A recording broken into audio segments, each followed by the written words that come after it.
All right, well, I guess we're going to go ahead and get started.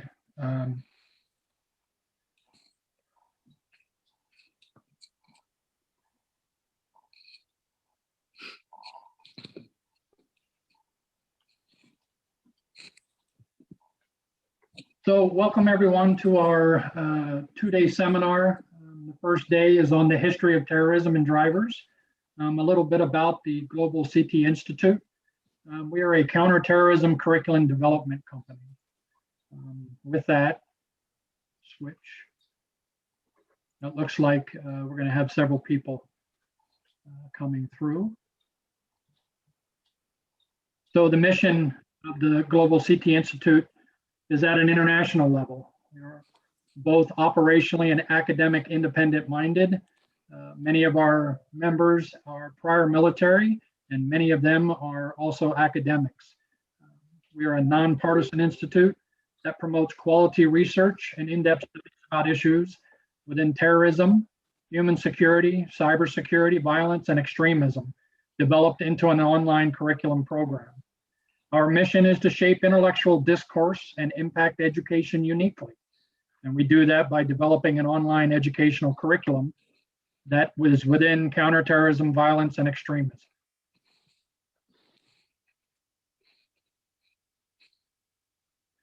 Our objectives are to conduct studies and research in national security. We've done that so far in one country within the last few months in Indonesia. Believe it or not, gaps analysis, even in companies, reveal things most companies never know. We hope to do this by evaluating factors that affect the company within the country, within their national security. And then we suggest countermeasures in the formation of a national security strategy. We do that in education, and realizing that politics play a role in all of this, we try to be nonpartisan by promoting awareness and initiating public debate on the importance of human security. We do that by initiating, undertaking, organizing, and facilitating things like these seminars, conferences, and study courses. We do offer fellowships, and we'll talk about that within our organization, as well as scholarships and stipends.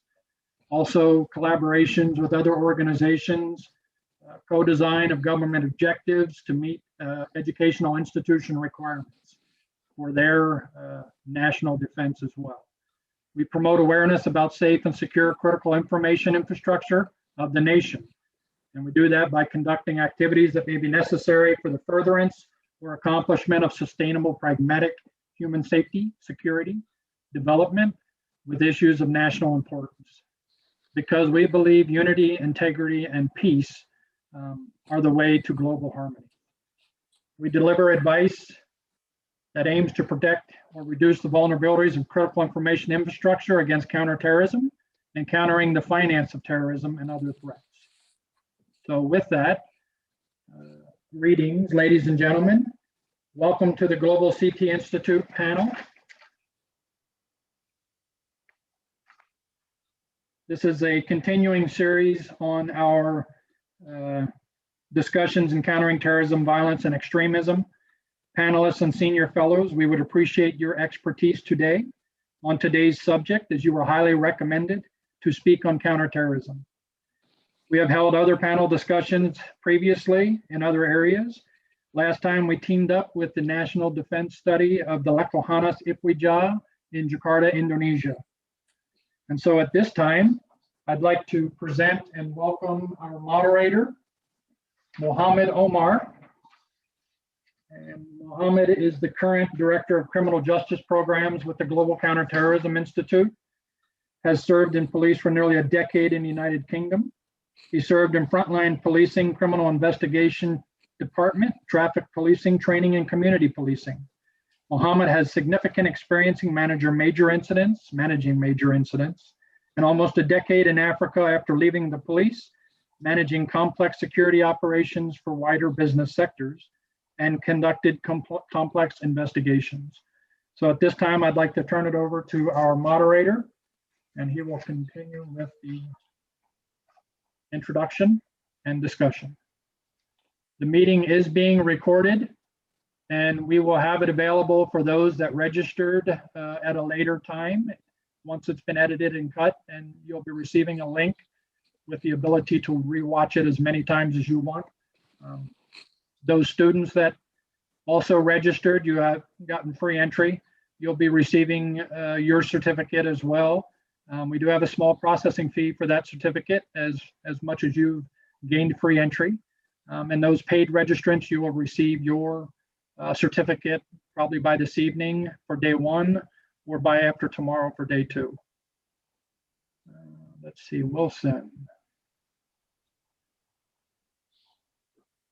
You're going to have to go back and allow your audio and video in order to view this. So uninstall Zoom, reinstall it again, and come back in, and you may be able to use your audio. Thank you.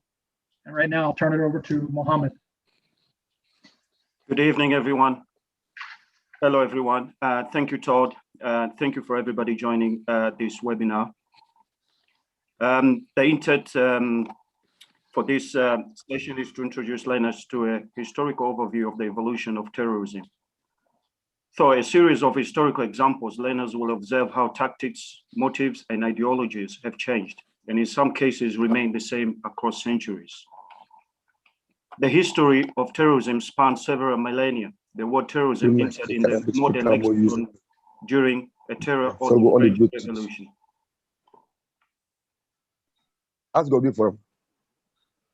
Can everyone please mute your microphone? Thank you. Thank you, Todd. So while a multitude of factors trigger acts of terrorism, political factors have been consistent motivators, as the need to redress power imbalances and perceivable political wrongs often motivate acts of terrorism. Early historical examples of terrorism targeted elite individuals, while later examples and definitions have fluctuated between revolutionary activities to disrupt the governing system to government abuse. So this evening, I'm going to introduce the guest VIP speaker, Admiral Leah Jayola.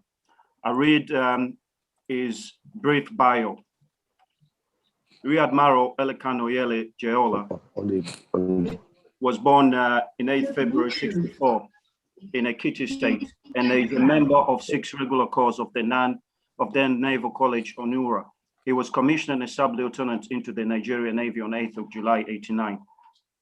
He has attended several courses, both at home and abroad. Some of these include a Young Officers Intelligence course, Long Navigation and Direction course, and Defense Intelligence Officers course 3. Others were the Senior Staff Course 26 at the Ghana Armed Forces Command and Staff College, Tashia, Accra, Officers Advanced Staff Intelligence course at the School of Military Intelligence, Miri, Pakistan, Senior Executive course 34 at the prestigious National Institute for Policy and Strategic Studies, and Strategic Thinking course for Flag Officer at the University of Virginia. Oyeleye holds a bachelor degree in international relations from Atlantic International University, USA, and 2 master's degree in procurement, logistics, supply chain management, and transport management from the University of Salford, Manchester, United Kingdom, and Ladoke Akintola University. He equally holds 3 postgraduate diploma degrees in defense management and public administration management at the Cranfield University in the United Kingdom and Ghana Institute of Management and Public Administration, Accra, Ghana. Admiral Jayola has held several appointments both ashore and afloat in the NN. Some of these are Navigation Officer on board NNS Ekun, SOI Intelligence at the NHQ, Executive Officer NNS Obula, Sinto Logistic Command, Deputy Director Operations and Assistant Director, Attaché, Management Defense Intelligence Agency in Abuja. He was also the pioneer Deputy Director Works at Project at the Nigerian Navy Project Implementation, Monitoring and Evaluation Directorate. He was also a Deputy Director Strategy Intelligence at the NHQ Fleet Operations Officer at the Eastern Fleet Commandment Defense Intelligence College in Nigeria, Abuja, and Director of Procurement Naval Headquarters. He was also Fleet Commander at the Western Fleet and presently a Directing Staff at the nation's apex think tank, National Institute for Policy and Strategic Studies in Kuru, Jos. He's also a doctoral fellow of the Charter Institute of Logistics and Supply Chain Management. Oyele is also a fellow of the Institute of Management Consultants, Charter Institute of Public Diplomacy and Management, and Charter Institute of Shipping Management, and is a member of the Institute of Management and Public Administration and Nigeria Institute of International Affairs.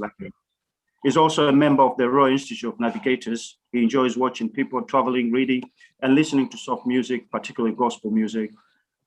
Admiral Jayola is happily married to Mrs. Osarity Ernestina Jayola, and the union is blessed with 2 children. This evening, I would like to welcome Admiral Jayola. Please welcome. Thank you. Thank you very much. Good evening, everyone. It's indeed a great privilege and honor for me to be invited as a keynote speaker on the first day of this 2-day webinar focused on terrorism, a subject that has become a household issue, particularly in the face of increasing technological development. I would like to thank the organizers for the subject of discourse, which you'll agree with me has reached unprecedented levels in recent times. Gentlemen and ladies, we live in a world where access to technology is in our fingertips, a situation that has changed the dynamics in several areas. Technology has brought advancement in many aspects of our life, but at the same time, it has created an opportunity and platform for intruders into our space and private life, especially those who use violence to achieve narrowly defined self-interest. Terrorism, I'll say, is neither a new strategy nor a new doctrine. It has existed from time immemorial. However, improved communication systems have enlarged the scope, extent, and potency in terms of destructive effect and disruptive capability. Terrorism used by an individual or a group differs in objective from the terrorism used by states against our own people. Since contemporary terrorism is the strategy or weapon of the weak, therefore terrorists are not part of marauding armies. I dare say at present there are several hundreds of terrorist groups all over the world with particular increased activities. For those of us in the sub-Saharan Africa, we're familiar with the Boko Haram and several other groups. The real origin of contemporary terrorism lies in the various anarchist movements of the 19th century. In this movement, the name of Mikhail Bakunin, who was struggling to bring about a revolution in the semi-feudal Russia of his days, stand out prominently. He was an anarchist with decidedly vague idea about the organization of society following the revolution. He was primarily concerned with bringing about destruction of the prevailing order. After Bakunin died, his followers opted for what we now call the propaganda of the deed, instead of the technique of using criminal under methodology of terrorism. The propaganda of the deed was carried out to project his deed and to give cover to his vague ideas about organization of society following the revolution. However, gentlemen, there are very major differences between the anarchists of the 19th century and the present day terrorists. The major differences are in the areas of cooperation, communication, and magnitude. The present day terrorist organizations throughout the world and their mutual corporations give it an international character, and with effective communication have been able to carry out their activities in the entire world, and I dare say with increased magnitude of damage. On theory of terrorism, it is pertinent to state that terrorism is a means to an end and not an end by itself. Its objectives include specific concessions, gaining publicity, and causing widespread disorder, demoralization, as well as destruction of existing social order. It also deliberately provokes government repressions, reprisals, and counter-terrorism, which may ultimately lead to the collapse of an unpopular government enforcing obedience and cooperation by coercive tactics, as well as punishing subjects symbolically opposed to their goals as an example for others. Ladies and gentlemen, I'm confident that with the array of professionals put together by the Global Counter-Terrorism Institute and the various subjects put up for deliberations, I am fully persuaded that the two-day conversation on the subject of terrorism will come up with appropriate recommendations and implementation strategies towards mitigating acts of terrorism. I look forward to a very robust and fruitful deliberation. And once again, I thank you for the invitation and happy deliberation. Thank you, gentlemen and ladies. Thank you very much, Admiral. Thank you. And just to remind our participants, if you do have any questions, please drop them in the chat box, and we can ask our Admiral later. So let me introduce you our this evening second panelist, and the learning objectives for this evening is recognize that terrorism is not a new phenomenon, and it is history provide insight into strategies used by terrorist organizations. I'd like to introduce Royce DeMello. Royce DeMello is a Canadian Middle East and Africa security consultant, analyst, and a defense consultant. And he has worked internationally. He has a comprehensive experience in dealing and working with private sector and some governments in a variety of capacities. He has worked in close protection training as a liaison officer, interpreter, and a security consulting and management, risk assessment, procurement, and a researcher and analyst, particularly covering security, tourism, and regional issues. DeMello has worked and lived in the Middle East and Africa for more than 20 years. His work over the years has provided him with useful hands-on, sometimes school of hard knocks, experience and valuable insights into matters related to terrorism, conflicts, regional politics, security, and the defense industry. Please, Royce DeMello, welcome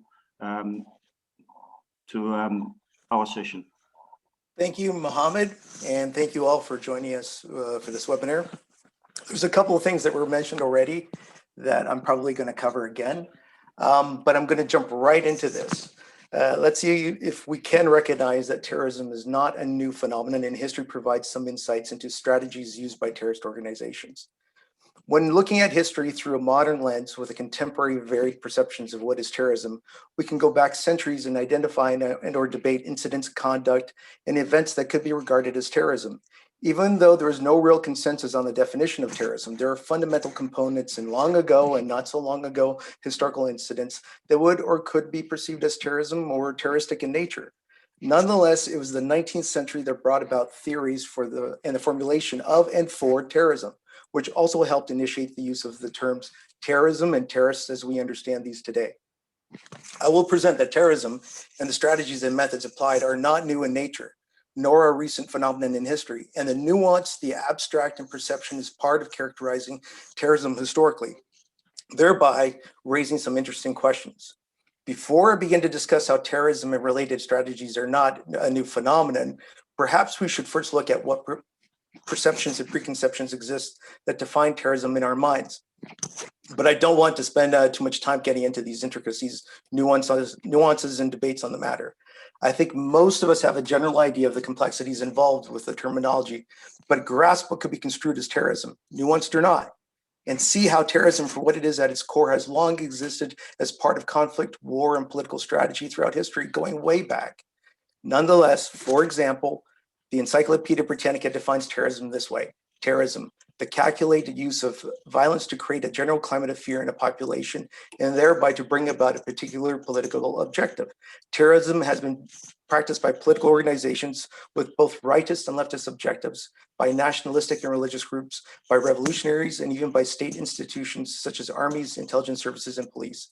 However, terrorism is more commonly understood to be conducted by non-state actors against the population and governments, although we've heard the terminology and accusations of state terrorism thrown at various countries. As many of you know, the term terrorism was first coined during the French Revolution in the 1790s. The revolution authorities at the time carried out a reign of terror against any opposition and put the guillotine to regular use. Needless to say, using the term terrorism is all too often a matter of perception that can be based on bias, national identity, ethnicity, political ideology and or narratives, propaganda, religion, culture, and social viewpoints. I reckon that even linguistics come into play with the terms terrorism or terrorist. The idea of terrorism being abstract at times, context and perception is everything, and the nuance and variables are many. Personally, I think the term has been abused so much that it has lost a lot of its oomph. However, the way I see it, defining modern terrorism can be approached in a more honest and more objective way and may be kept simple, but yet I know it's not that simple. I also understand that the honest but objective approach isn't convenient nor practical, since states, organizations, and people tend to take sides, and that the perception of terrorism is what matters in the end, right or wrong. Maybe in terrorism's definition somewhere, we could add something stating that the calculated violence that specifically targets civilian individuals and the civilian population is terrorism or terroristic, and perhaps add something about the methods used, including perfidy. In my opinion, terrorism is about the intent, the act, the methods, and who and what is being targeted. For example, putting a bomb in a market is to indiscriminately kill and wound innocent civilians. Most of us can agree is an act of terrorism. But obviously, again, this gets complicated. The definition can be arbitrary. It's often about context, situation, perception, narratives, nuances, and variables, and it's in the eye of the beholder. Yet with what I just brought up about targeting civilians, let's look back in history.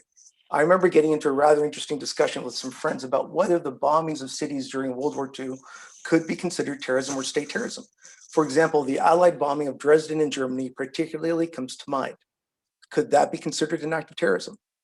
Near the end of the war, Prime Minister Churchill called for more air bombing of Germany to up the pressure on Germany and open the way for the Allies. From February 13th to 15th, 1945, the Allies bombed Dresden day and night and pretty much leveled the city. Estimates are that between 25,000 to 35,000, mostly women, children, and elderly were killed. Some estimates are higher. It is considered by some as a terror bombing campaign. The bombing was defended by the Allies as necessary, yet apparently the city had little military presence, no war-related industry, and a rail system of no value. There are those who would argue the bombing of Dresden was a war crime. But the nature of World War II, the culture of the time, the idea and reality of total war was a real and tangible thing back then. It was about the survival of nations. Most of the time would see the bombing as legitimate, as striking the enemy, and the enemy was Nazi Germany and the Germans.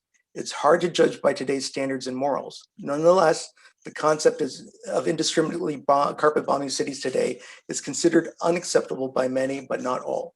It is because of World War II and the creation of the UN post-war that certain aspects of warfare that were acceptable before and during World War II are not as acceptable today and would go against conventions, including certain strategies and methods that would be or could be considered as, or interpreted as terrorism. It's interesting to mention that the German bombing of Britain and the Allied bombing of Germany did not break the spirit of the respective populations that were bombed, but instead galvanized the populations against the enemy. Human nature and the psychology of war and conflict is a fascinating thing.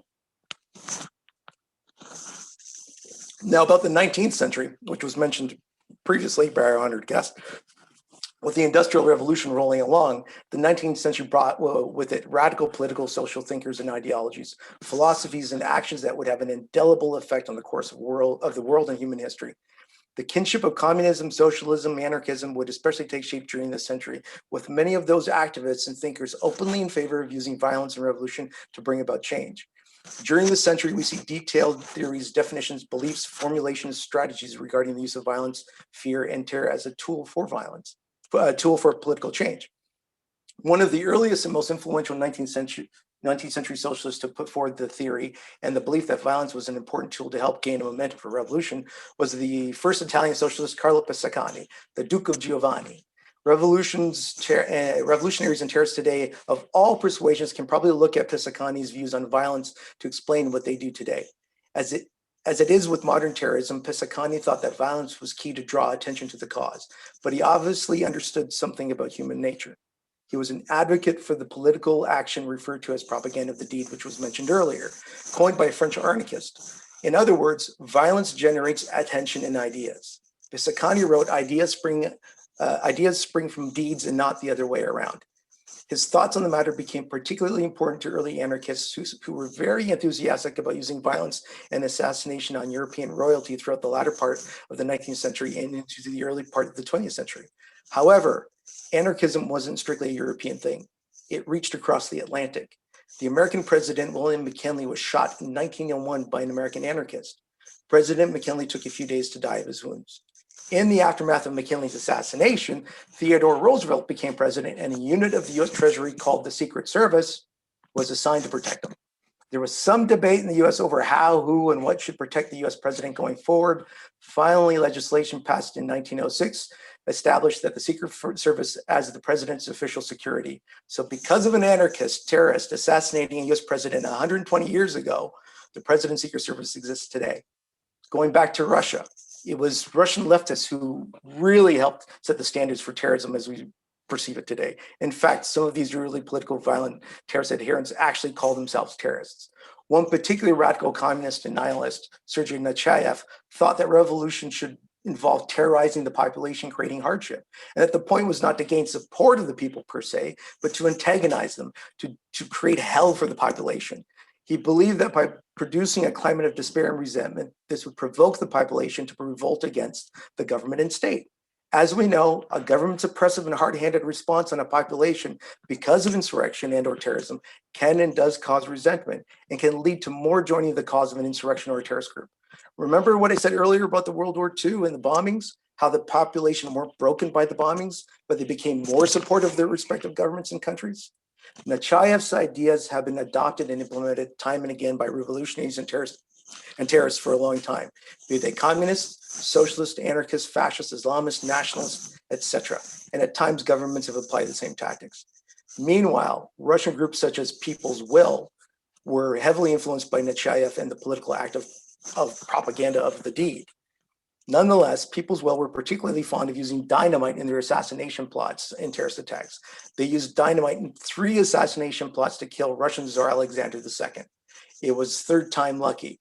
The People's Will finally succeeded in assassinating the Tsar in 1881 using dynamite as he passed in a carriage along with his entourage. Unfortunately for People's Will, the assassination did not bring an end to the old establishment order, nor did this spark an uprising revolution. Not yet, at least. It needs to be said that the invention of dynamite in the 19th century, this explosive became quite a convenient weapon of choice for revolutionaries and terrorists. The use of dynamite became more widespread.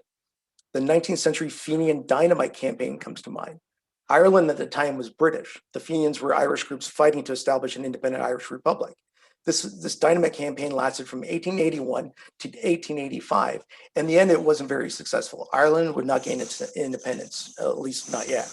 However, one of the outcomes of the terrorist campaign was the creation of the British secret police called the Special Branch. It's interesting to note that Alfred Nobel, the man who the Nobel Peace Prize is named after, is the inventor of dynamite. He invented it in 1867. Now, consider how explosives have been such a key weapon of choice for terrorists around the world over the years. And think of the technological advances, innovations using explosives since the 19th century. But the 19th century was not the first time in history that explosives were used for the purpose of political assassination and terrorizing in hopes to bring about political change. Now, let's jump back to the 17th century England and the conspiracy known as the Gunpowder Plot. The plot was organized by Robert Catesby and involved an extravagant assassination plan to kill King James I in 1605. Long before the socialist anarchists and Russian revolutionaries in the 19th century coined the term terrorism and formulated their philosophies and strategies regarding violence to bring about change, the gunpowder plotters had the same sort of notions. Robert Catesby and his co-conspirators were Roman Catholics who wanted to end Catholic persecution in England. They thought if they killed the king and took out a good chunk of their government, that they could replace the government with a Catholic government. The plotters' plan was to put several barrels of gunpowder underneath the House of Lords and blow it up while the king and members of parliament were in attendance on November 5th. They had managed to lease another croft, which is like a cellar, that was under the House of Lords, where they stocked around 36 barrels of gunpowder. One of the plotters, Guy Fawkes, was discovered in the undercroft of the parliament with the barrels of gunpowder. The plot failed and the conspirators were killed or captured, and those taken alive were found guilty of treason and executed. The plot didn't work. The plot didn't work out well for the Catholics in the end. Following the gunpowder plot, Catholics faced more repression, including new laws that eliminated Catholic rights to vote. Guy Fawkes is most recognized for the plot. A celebratory day in England is named after him, called Guy Fawkes Day, when every November 5th, an effigy of Fawkes is burnt and fireworks are lit. It's worth mentioning that an anonymous letter that had tipped off the brother-in-law of one of the conspirators, Lord Monteagle, who was a member of Parliament. The letter told him not to attend Parliament on November 5th. Apparently, King James read the letter and the word blow appeared. This caught his attention, and he thought that it might be some stratagem of fire and powder. Now, if we go back a few decades before the gunpowder plot of 1605, there was another similar but smaller scale plot that might have proven successful in Scotland. Henry Stuart, Lord Darnley, was the second husband of Mary, Queen of Scots. It was king consort. Lord Darnley was recovering from smallpox in Glasgow when on February 10th, 1567, in the middle of the night, 2 explosions went off, destroying the 2-story house where he was staying. These explosions apparently came from 2 barrels of gunpowder that had been put under Darnley's room. Darnley and his valet's bodies were found away from the blast. It seems likely that Lord Darnley was killed by the explosion, though some thought and argued that he was strangled at some point before the explosion. Years later, with the gunpowder plot in London, King James would be thinking of his father, Lord Darnley, when he read that anonymous letter warning Monteagle not to go. Some stratagem of fire and powder. Meanwhile, the murder of Lord Darnley is still a mystery. Going back to Russian Tsar Alexander II, he had had numerous assassination attempts on his life before they finally got him. But one failed dynamite attempt rings familiar to the gunpowder plot and the death of Lord Darnley. On the 5th of February, 1880, a terrorist from the People's Will, again, had placed explosives under the dining room of the Tsar's Winter Palace. What makes this attempt a little more unique was the terrorist had used a timer on the charges, a relatively new innovation at the time. By luck, the Tsar and his nephew and his retinue were late to arrive and were unharmed. The explosion, however, did kill 11 and wounded several more. Assassination, of course, is age-old. Murder is age-old. The killing of a key leader and official has probably always happened, going back to our prehistory primitive days with tribes and groups of clans. It's cross-cultural. The motives for an assassination can vary, of course. It can be for power, for change, for revenge, for hate. Never mind the strategies of terrorism as we understand it today. Nonetheless, the death of one key figure by assassination can have incredible impacts on a people, a kingdom, a country, and on the world. It can change the course of history and the world destiny. It can lead to repression, wars, and revolutions. The consequences or results of an assassination are not necessarily controllable. The famous assassination of Archduke Ferdinand on 20th of June 1914 in Sarajevo not only more or less achieved a political objective, but it certainly had huge ramifications and brought about some big political changes worldwide, needless to say. It led to World War I. The assassination of Ferdinand and his wife, Sophie, Duchess of Hohenberg, led to a chain of events that I don't think the group of 6 involved with the assassination plot could have entirely imagined. Again, the murder of Ferdinand led to the Great War, and it cost an estimated 20 million lives. It led to an incredible shifts of power, the fall of empires, and the redrawing of physical and political maps of Europe and the world, including the remapping of the Middle East. The young man who fired the shots that killed Ferdinand, the Bosnian, Serbian, and Yugoslavian nationalist Gavrilo Princip, from his prison claimed that he believed that the World War would have happened regardless of his actions, and that he did not feel himself responsible for the events that transpired after the assassination. I think he should have owned it. And this might have been one of those cases of be careful what you wish for type things, but on a global scale. Nonetheless, he had sought to liberate Bosnia and Herzegovina from Austro-Hungarian rule by assassinating poor Ferdinand. And had Princip lived long enough in prison, he would have seen the fall of the Austro-Hungarian Empire and the creation of Yugoslavia as an independent Slavic state. In ancient Greek history, there is the famous 514 BC assassination plot by Harmodius and Astrogeiton, also known as the Tyrannicides. The Athenian lovers plotted to kill the tyrant brothers Hipparchus and Hippias who ruled Athens. The goal was mainly political, with a touch of revenge, to remove the tyrants and create a new government. There were also others involved with the assassination plot. The assassins had hid daggers and some flowers during the opening of a Pantheonic Games. Hipparchus was stabbed to death while his brother Hippias survived. Harmodius was killed during the attempt, while Astrogeiton, according to one account, was tortured and killed by Hippias. The result of this assassination attempt was that Hippias became more repressive and dictatorial. However, he became unpopular, and in 508, he was overthrown. And this would eventually lead to democracy in Athens. His assassination would change the course of history. Athenian democracy has left its mark as a historical reference point and in political ideology. And of course, we can't forget the famous tyrannicide of Julius Caesar in Rome on March 14th, 44 BC. A group of Roman senators thought that Caesar was destroying the republic and becoming a dictator. Around 60 senators plotted to kill Caesar to restore the republic. After Caesar arrived at the Senate meeting that fateful day, the Ides of March, Caesar was stabbed 23 times and died of his wounds. So could or should the assassination of Caesar be considered a terrorist act? The aftermath led to an incredible political shift that would change the course of history. Unfortunately, for the anti-Caesar pro-Republican senators, the death of Caesar did not lead to the restoration of the Republic, but led to civil war. In fact, 2 different civil wars, which would eventually destroy the Republic altogether. What came next was a line of emperors for centuries to come. Gaius Octavius, the nephew and adopted son of Julius Caesar, would come out on top after all this to become the first Roman emperor. He would be known as Caesar Augustus. And about terrorizing a population, after Caesar's assassination and as civil war broke out, proscription was reintroduced by the Second Triumvirate.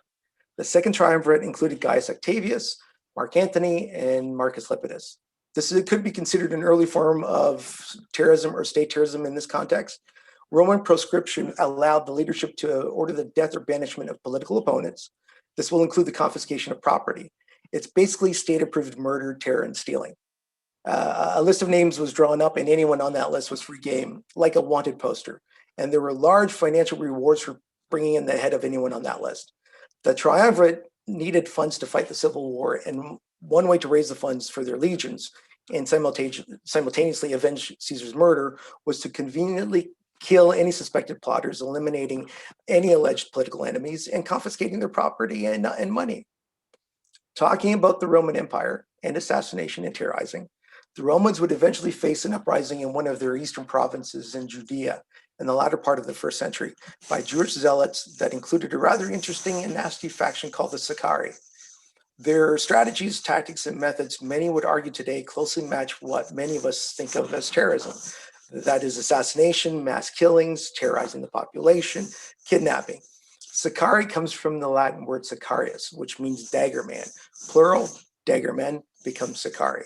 The Sicarii would mingle in crowds and gatherings and then stab certain Romans or collaborators and then escape into the crowds, blending in.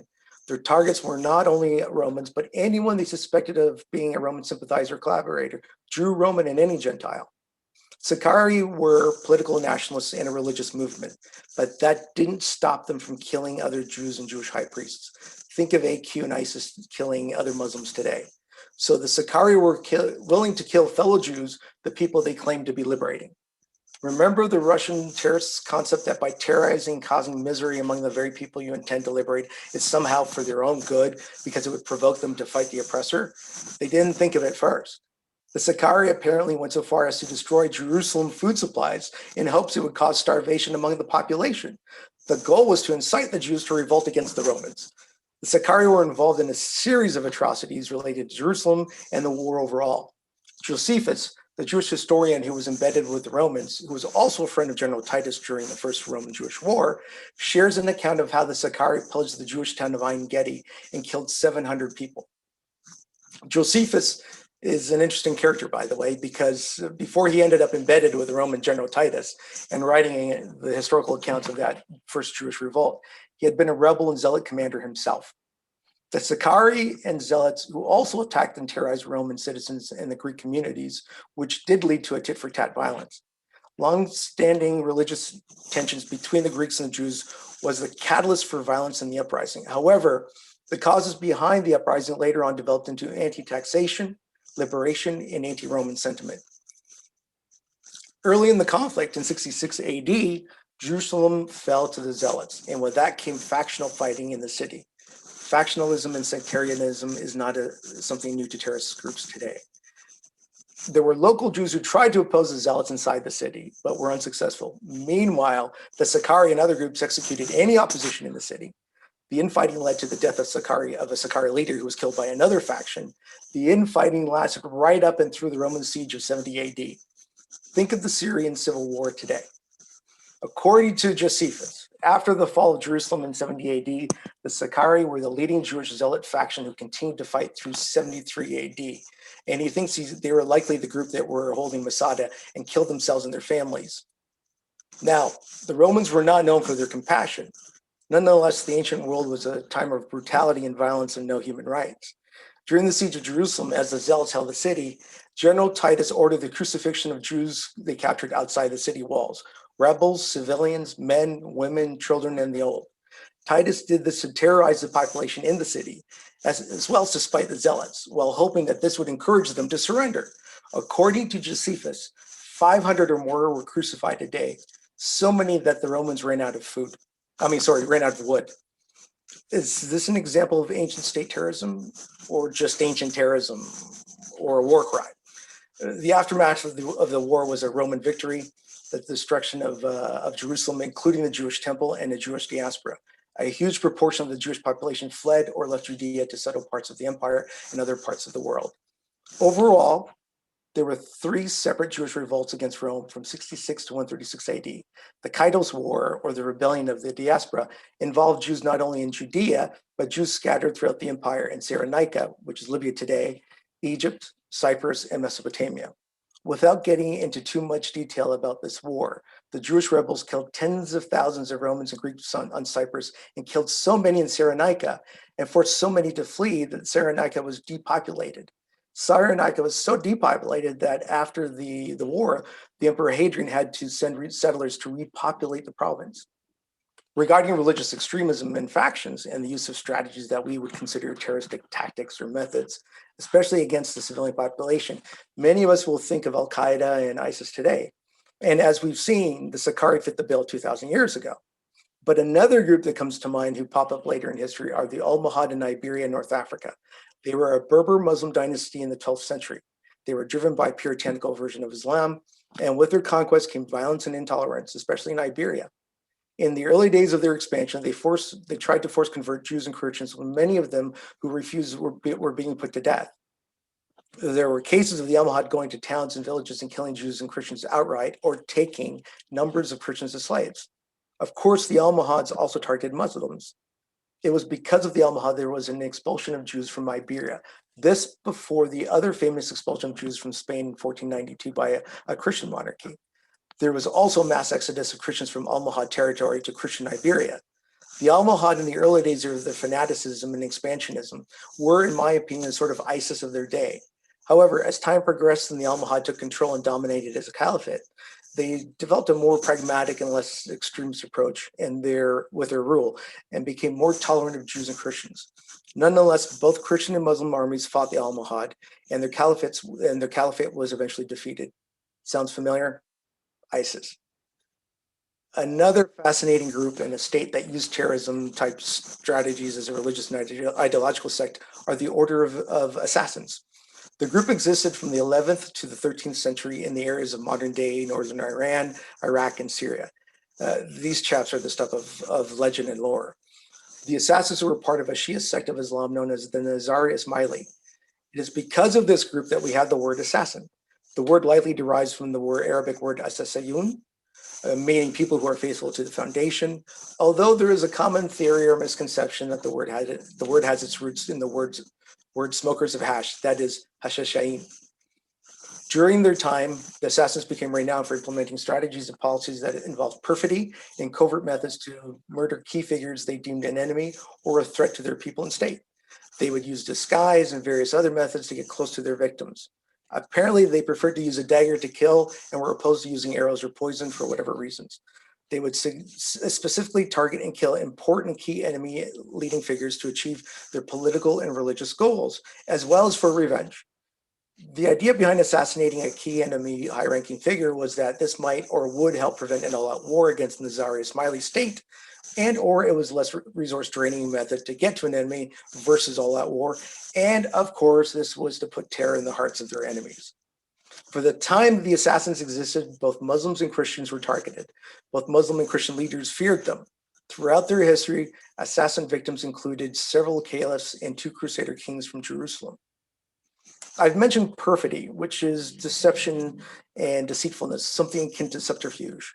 A tactic that the order of assassins in the Issachari would apply to achieve their goals. For example, disguising themselves to get close to their target to kill them. When it comes to modern warfare and conventions and what we consider to be terrorism, I think it's important to mention perfidy. Terrorists today use perfidy all the time. Western nations have perfidy as something illegal in war. For example, if a suicide bomber from an insurgency dressed as a civilian approached a military checkpost and blows up, killing not only himself, but killing and wounding soldiers, this would be considered an act of perfidy. An insurgent or a revolutionary dressed as a normal civilian walking up to a military officer and shooting him dead can also be considered perfidy. And despite the target being military, such acts could also be thought an act of terrorism. Again, it's in the eye of the beholder, but the methods used are key to categorizing terrorism. Guerrilla warfare, revolutionaries, insurgencies, out of necessity will employ tactics that would or could be considered terroristic, including perfidy. Perfidy can have huge undesirable implications and create a downward spiral on how a war or a political turmoil ends up being conducted. It will have negative ramifications on both the population and the military force's psyche. And it can and does create an environment of repression, hate, fear, suspicion, vengeance, vigilantism, summary executions, as violence begets violence. Here's an example of one type of downward spiral related to World War II. French partisans were an important part of the Allied war effort against Nazi Germany in liberating France.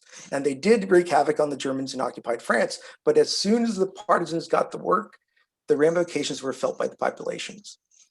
I hear echoes of propaganda of Deed and Sergei Nechayev in the background. Most today look at the French resistance as liberators, not as terrorists, as they are the good guys fighting the bad guys. Many of the French resistance were communists and socialists, and it seems some of these partisans were referencing the 19th century revolutionary playbooks I'd mentioned earlier. The French resistance were made up of a loose alliance of socialists, communists, anti-fascists, and Gaullists. In the summer of 1941, partisans assassinated its first Nazi officer in Paris. The assassination was carried out by a French Communist Party member, Pierre Georges. The German response was to shoot 3 innocent French people in custody and then to declare that for every German killed, 10 innocent Frenchmen would be killed. A couple of months later, 2 German officers were killed by the resistance in late October 1941 in 2 different locations. 50 innocent French were executed.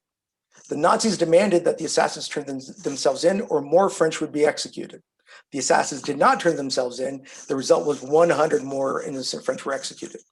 The assassination of German officers was called into question by the top of the Free French Command, including General Charles de Gaulle himself, the leader of the Free French, who asked that the assassins stop as he saw no military value in these acts, especially concerning the Nazis' disproportionate and savage retributions.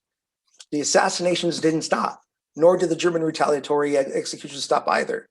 Extremists fighting extremists and the innocent pay. Nonetheless, this goes to legitimacy of target. The partisans were killing soldiers and the military leadership, albeit using perfidy and subterfuge. But then again, the partisans were dealing with the Nazis. Nonetheless, the result of the partisans' actions were costly.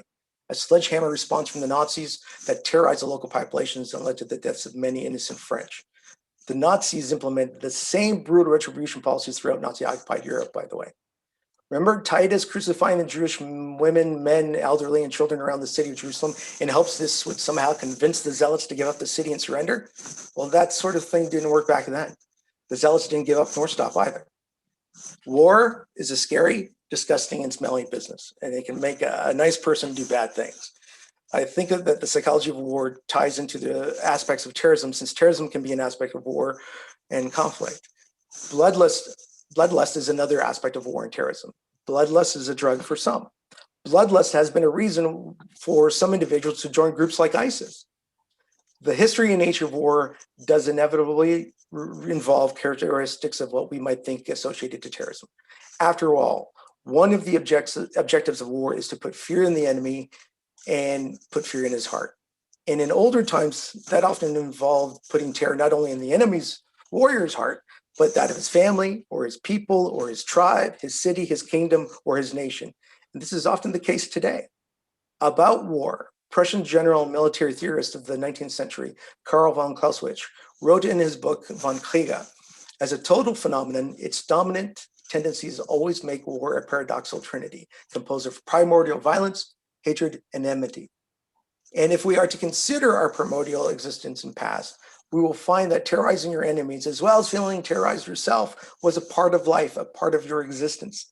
Unfortunately, this is even a reality for some today.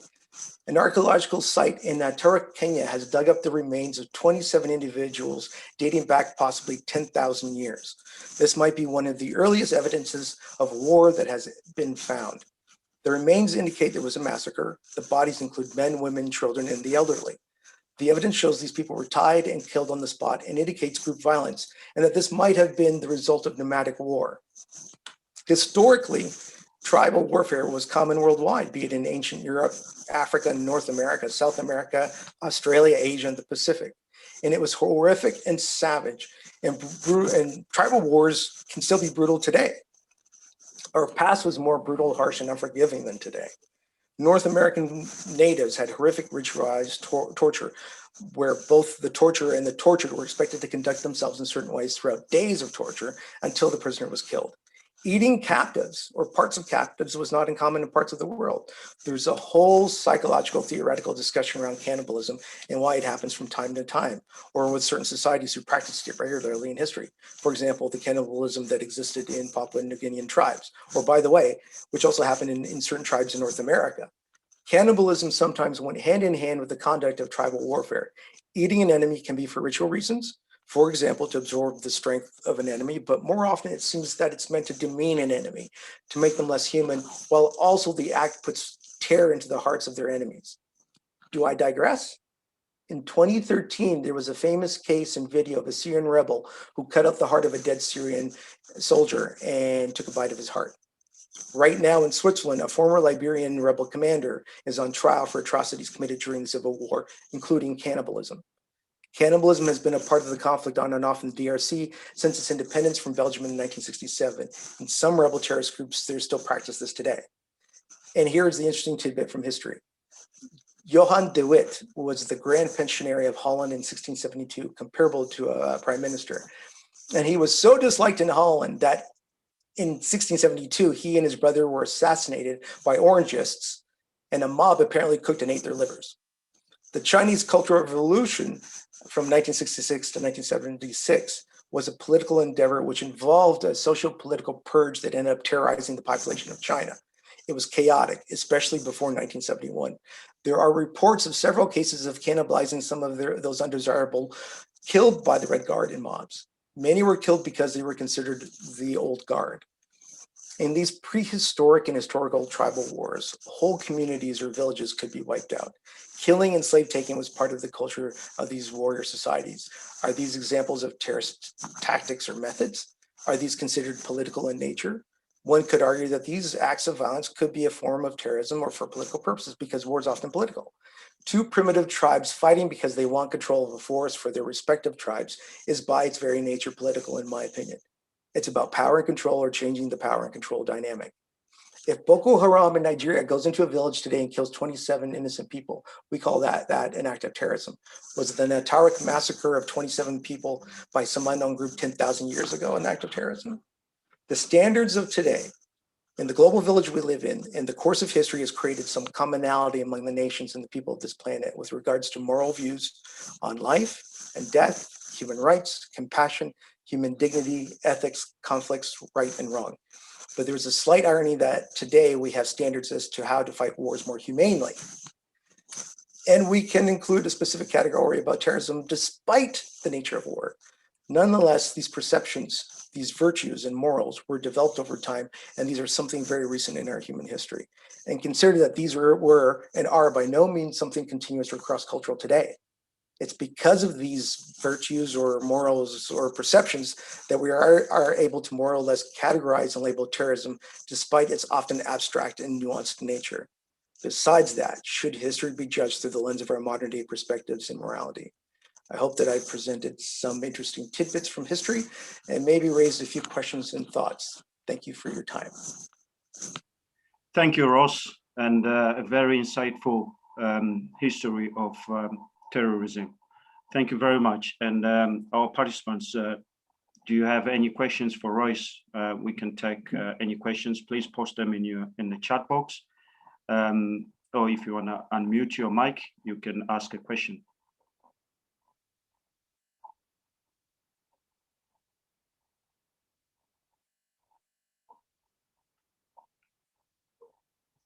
Okay. Thank you, Royce. Don't think there's any questions. I will now. Doesn't look like it. Thank you. Thank you very much. Okay, thank you. I will now introduce our next speaker, Molly Ellenberg, to speak to the group with regards to our subject today. Molly Ellenberg is a research fellow at the International Center for the Study of Violent Extremism, ICSVE. Molly is a doctoral student in social psychology at the University of Maryland.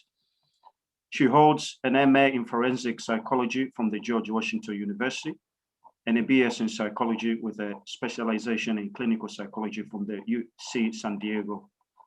She's working on coding and analyzing the data from ICCSV, qualitative research interview of ISIS and Al-Shabaab terrorists, running Facebook campaigns to disrupt ISIS and Al-Shabaab's online and face-to-face recruitment, and developing and giving training for use with the Breaking the ISIS brand counter-narrative project videos. Molly has presented original research at the International Summit on Violence, Abuse, and Trauma, the GCTI International Counter-Terrorism Conference, UC San Diego Research Conferences, and for security professionals in the European Union. She's also an inaugural member of the UNOC's First Youth Consultation for Preventing Violent Extremism Through Sports. Her research has also been published: Psychological Inquiry, Global Security, Health, Science and Policy, HOB Neuroscience, Behavioral Science of Terrorism and Political Aggression, Journal of Child and Adolescent Trauma, the Journal of Strategic Security, the Journal of Human Security, and International Journal of Somali Studies and the International Studies Journal. Her previous research experience including positions at Stanford University, San Diego, and the National Consortium for the Study of Terrorism and Responses to Terrorism and the University of Maryland. I would like to welcome Molly Ellenberg. Thank you so much for having me. I'm going to share my screen quickly and share it with you all. Oh, sorry about that. Hang on just one second. All right, so yes, as our moderator said, my name is Molly Ellenberg. I'm a research fellow at the International Center for the Study of Violent Extremism based in the Washington, D.C. area. And today I'm going to be talking about the 4 waves of terrorism defined by Rappaport. I'm going to be focusing on the first 3 and then go into a potential 5th wave going forward. The 4th wave is going to be covered in a later talk. So the first wave that we can go into is the anarchist wave, which both of our previous speakers have already talked about. So I'm going to go through it a little bit more quickly. So this is primary context is the anarchists in Russia conducting assassinations of public figures through propaganda of the deed. Again, they called themselves terrorists, harkening back to Robespierre's reign of terror during the French Revolution. And an important thread that we can trace throughout the waves of terrorism and into today is the method of spreading the message, right? One of the primary differentiation between terrorism and other types of violent crime is the ideology behind it, is the message. So how is terrorism being used to spread this message? The anarchists in Russia realized that handing out pamphlets could no longer start a revolution. They needed big dramatic actions that caught the public's attention and that also demonstrated their deep commitment to the cause. So that's the first wave. Going into the second wave, which we haven't talked about as much, is what Rappaport called the anti-colonial wave. So the primary context is post-World War, starting with after World War I, when various countries are divided into mandates controlled by European empirical powers or imperial powers. So various groups start fighting against these imperial powers to try to drive them out and achieve self-determination. So we can focus on groups like the Algerians in French-controlled Algeria, both Jewish and Arab groups in British-controlled Palestine. And at this point, the message is really about garnering public support. So they move away from public figures and assassinations and toward military targets, or sorry, police targets. The idea here is that if you attack the police, the occupying government or the government in control will replace the police with a military figure.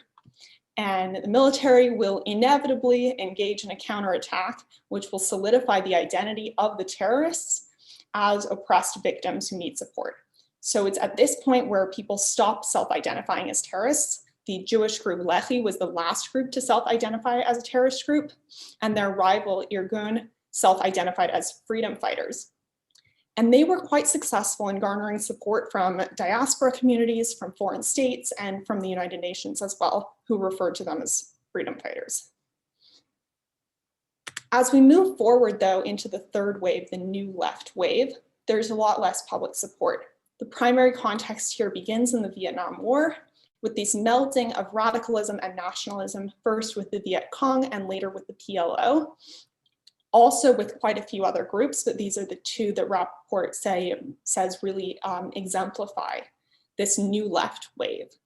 So the new left wave in many ways mirrors the first wave, the anarchist wave, in that they move away from these more strategic targets and toward more dramatic theatrical targets, hijackings and hostage takings, as well as assassinations being used as punishments. In the new left wave, there's also attempts to garner public support, but they're a little bit less successful, primarily because the groups that they're fighting against don't really see themselves as imperial powers. And so there's a little bit less support among international groups and international organizations. Notably, during the new left wave, 1/3 of the attacks had American targets, so embassies, consulates, various US related targets around the world. So the fourth wave is the religious wave, which is going to be talked about a little bit later. And so I'm going to move forward into what could be a fifth wave. So Rappaport published these 4 waves of terrorism in 2002 and estimated that the fourth wave had about 20 to 25 years left. So we're 19 years in, and it's possible that we could be entering a new wave. And when we think about what has defined the previous waves, it was largely in the way that they spread their message. The first wave is identified as this new version of propaganda by deed, though, as our previous speakers have clarified, they were not the first people to use propaganda by deed. But this is how Rappaport defines these different waves, is how are they spreading their message? How are they either getting public support or terrorizing the public? And what we're looking at right now is the internet and social media. And we can see this from the beginning of the 2000s with the murder of Daniel Pearl being published straight onto the internet, bypassing mainstream media platforms. So this is a new thing where terrorists are able to get out their message unfiltered, unhindered by the media, totally freely. And this gets even more powerful with the age of social media, which we can say starts around 2005, but becomes a lot more popular over the last decade or so. And we can see this in the recruitment of foreign fighters. So with Al-Qaeda in Iraq, there were about 5,000 people who traveled from outside of Iraq to join Al-Qaeda. Similarly, about 5,000 who fought in Bosnia, about 4,000 foreigners fought in Afghanistan against the Soviets, and less than 500 fought with Al-Shabaab in Somalia. We can compare this to between 2014 and 2018, over only 4 years, over 40,000 foreigners left their home countries to join ISIS. That's huge. Part of that, certainly, is due to ISIS functioning as a proto-state, meaning that they can recruit older people. They can recruit a lot more women, people that aren't, men of fighting age who are the typical foreign fighter. But a lot of it can also be tied to their internet prowess. ISIS had highly professional, good quality propaganda videos in 27 different languages that they would blanket over the internet, spreading it everywhere. And then they could use these immediate feedback mechanisms to contact anyone who liked, shared, retweeted, commented on their post. They could reach out directly regardless of their location. They then can identify each of individual's specific needs. What is this person looking for? Are they looking for adventure? Are they looking for an identity? Are they looking for dignity? Are they looking for employment? Are they looking for a wife? Any of these different things, the recruiters can specifically tailor their message to that one person. And that is how they were able to bring so many people, and certainly not all 40,000 foreign fighters were recruited over the internet, but certainly the difference between 40,000 and 5,000 going to their predecessor Al-Qaeda in Iraq, a lot of it can be attributed to social media.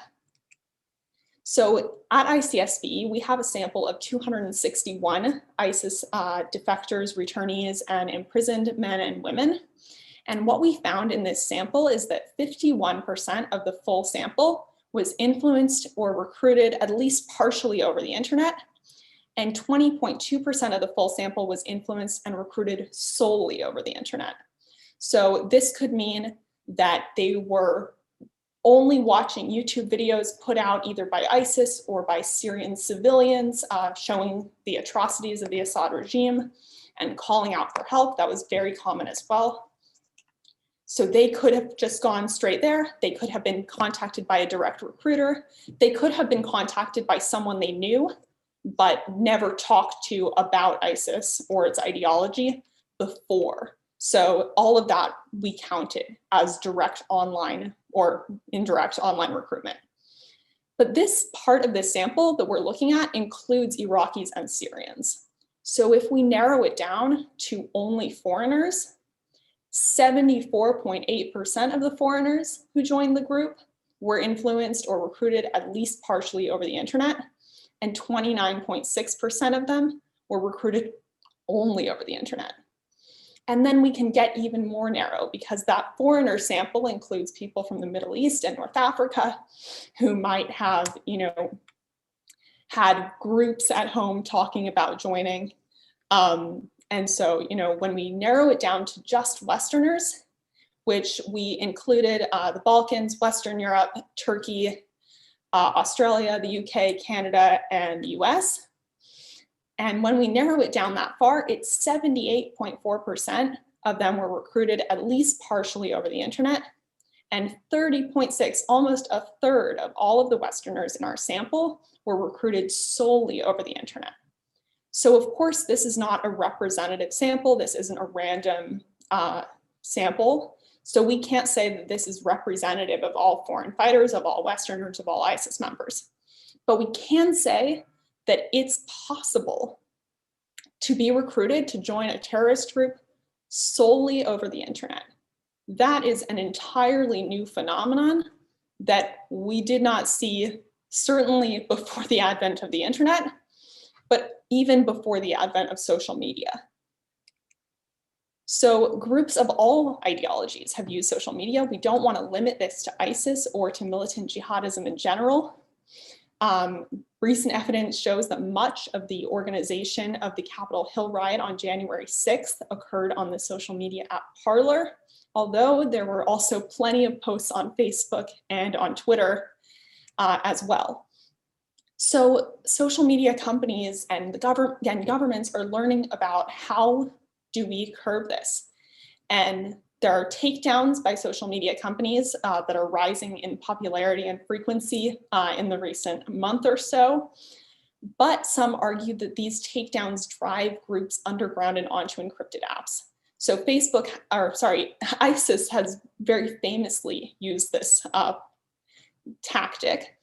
they would kind of innocently meet somebody, share fairly mild propaganda, meet someone on Facebook or Twitter or Instagram, talk with them, and then when they've connected, they've formed that initial bond, say, let's talk on Telegram or WhatsApp on encrypted apps. And it's at that point that they can talk about more concrete steps, more concrete action items, whether it's traveling to Syria to fight, whether it's conducting at home an attack at home, whether it's sending money. Any of those can still be happening online, but on these encrypted apps. So the question is, if takedowns are just driving people underground, what can we do about that? So we can counter terrorist and violent extremist online content with emotionally evocative, credible material. So emotionally evocative is an important part of this, because when we target people with logical arguments, they might not be swayed, because the decision to join a terrorist group is an emotional decision. It's not a logical decision, you know, I'm going to weigh the risks and benefits. It's an emotional decision. So the counter narrative content has to be emotionally evocative as well. And it also has to be credible. This is part of the reason why a lot of government efforts to do this, although, you know, very well-meaning, have fallen flat, because they're targeting a lot of groups that are already mistrustful of the government. And so you have to make sure that that message is credible. ICSVE has two programs, Breaking the ISIS Brand and Escape Hate, which both counter ISIS and white supremacist content online by using former members to speak out against these groups. And we found success. There are also a lot of other programs as well that do this very well. So we need to figure out how we can do this on a larger scale to effectively counter terrorist messaging online. And we also need to explore the potentiality of terrorists being recruited entirely online with no in-person influences, and think about how that changes counterterrorism tactics. If there's no, you know, physical hub where you can monitor or infiltrate, and people aren't even in one area, they're not even in one country. That's a whole new world to look at in terms of countering terrorism. So it's a lot of new steps, but I think that we are certainly moving in the right direction, and there's a lot to learn. There's a lot of challenges, but that's what I have. And I talked a little bit quicker than I thought I would, but I will thank you for that. Stop my screen sharing and seeing if there are any questions. Yes, thank you, Molly. Very insightful. And there are a couple of questions, and there's one question from Shankar. Great points on social media platforms, new research, pushing the boundaries on the legality of accountability. Should these platforms be held accountable as accessories to terrorism? I think that's a really complicated question, and certainly don't want to opine on it without, you know, understanding the legal constructs. But I think there's, you know, certainly a problem with running a platform and seeing that there are public posts. You know, there are issues of privacy if you're talking about encrypted apps. Yeah. But if somebody's putting something just straight out on Facebook, they're not limiting it to just friends. Yeah. I do think that there's some sort of responsibility on the part of the social media company to take that down or to counter it in some way. Yeah. But I wouldn't know the legality of all of that. Yes, and second question from Guilherme. In accordance with your duration of cycle, you described 5 from rapport. We should soon face a 5th wave. To your point of view, what kind of terrorism would be the next wave? Well, I don't think that it would necessarily be a type of terrorism. I think that we're going to see far more cyber attacks, just a lot more happening online, even more online recruitment. The next group that is able to call foreign fighters, I would think, is going to have more than 40,000. So not so much of an ideology, although certainly in Europe and the US and Canada, we're seeing a rise in far-right groups, or at least a rise in their visibility. Yeah. But I think it's mostly going to be focusing on the way that propaganda and messaging and garnering public support works. That's going to be even more so on the internet. And I should mention, we've seen a lot of fundraising happening over Instagram for women in the camps in SDF territory who have their own Instagram accounts and will send people to, send money to somebody in Germany who will get them money to pay a smuggler to get out. So none of that would have been possible without social media. And I think that's what we're going to see a lot more of going forward. Yes, and there was just another question from Chris. I think this will be just asking the figures. You've said that there are 40,000 foreigners have joined ISIS. Do you have a table with the figures according to the different nationalities? Yes, so I would recommend going to the Soufan Center, has an article called Beyond the Caliphate from 2017 that records about 35,000. And they give a breakdown by country, by women, children, men.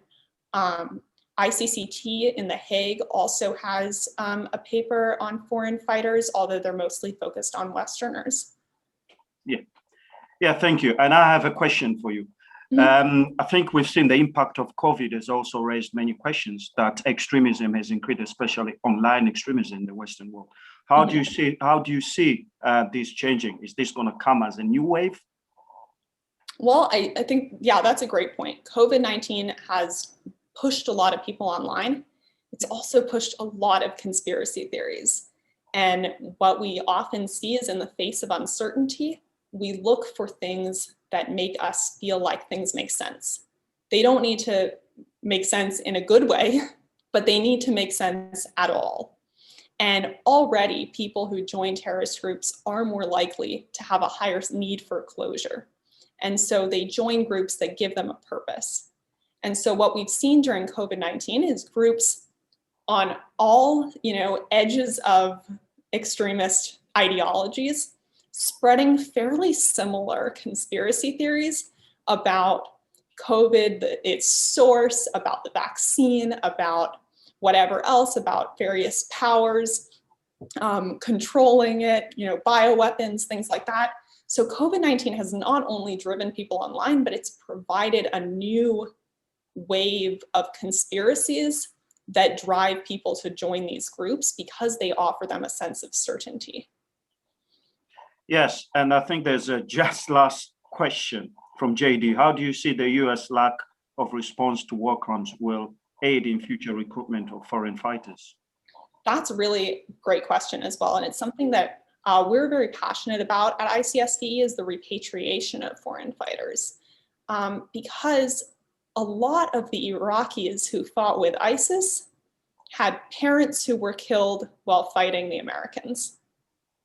So it's generational. If you see that another, world power came into your country, invaded your country, killed either, your, fellow countrymen or your parents or your brother or your uncle, there's a legitimate grievance there. And I think a lot of our work countering terrorism needs to address these legitimate grievances of hatred, a feeling that the West is at war with Islam. If you've had your parent killed, then you believe it. Or if you're, say a Moroccan living in Belgium and your wife gets spit at when she wears niqab, then you believe that narrative. And so all of these, failures to address war crimes are going to say, America doesn't care about you. Things like the pardoning of the people who killed people in Iraq, the Blackwater people. That says, America is not your friend. And when we leave people in the camps as well in Syria, in the SDF camps, they're feeling, that their country has abandoned them. And maybe the countries don't care about the people who went and fought and killed, but there are kids there too. And there are kids who know that their country has abandoned them, has left them in a camp in Syria, and they've done nothing wrong. So going forward in 10 years, those are going to be the people we see on the battlefield, is kids who have a hatred for the West, who have a hatred for their own home country because they were left to die of disease or freeze in a tent. Yeah, thank you very much. Thank you, Molly. There's no further questions. And thank you very much for those who sent the questions. We have two more speakers. What we'd like to do is just take a short break, 10 minutes, and then we'll come back. Please don't go away. Just 10 minutes, and then we'll come back with two more speakers. Thank you. Thank you, Mohammed.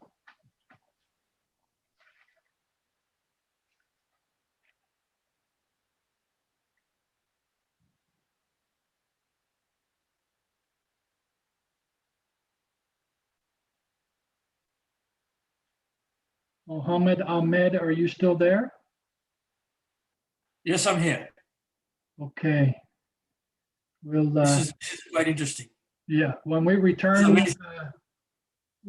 it's a perfect segment into your two videos for counter ideology. It's perfect. So that was a great conclusion Molly did. It segued right into our next topic. Our next speaker is going to be Irfan Yar. But before we go to speaker 3, we have a few short, small videos and a presentation by Mohammed Ahmed, and I will introduce him after the break. Thank you.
what you said, there will be a presentation?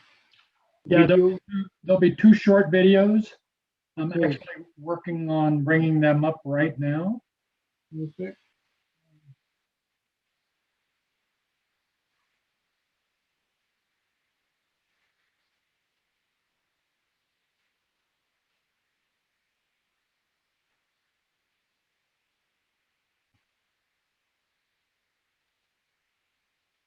Okay. I have them. I'll share my screen.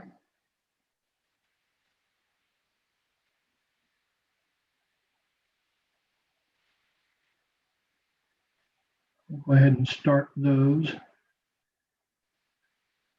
Welcome, Agatha.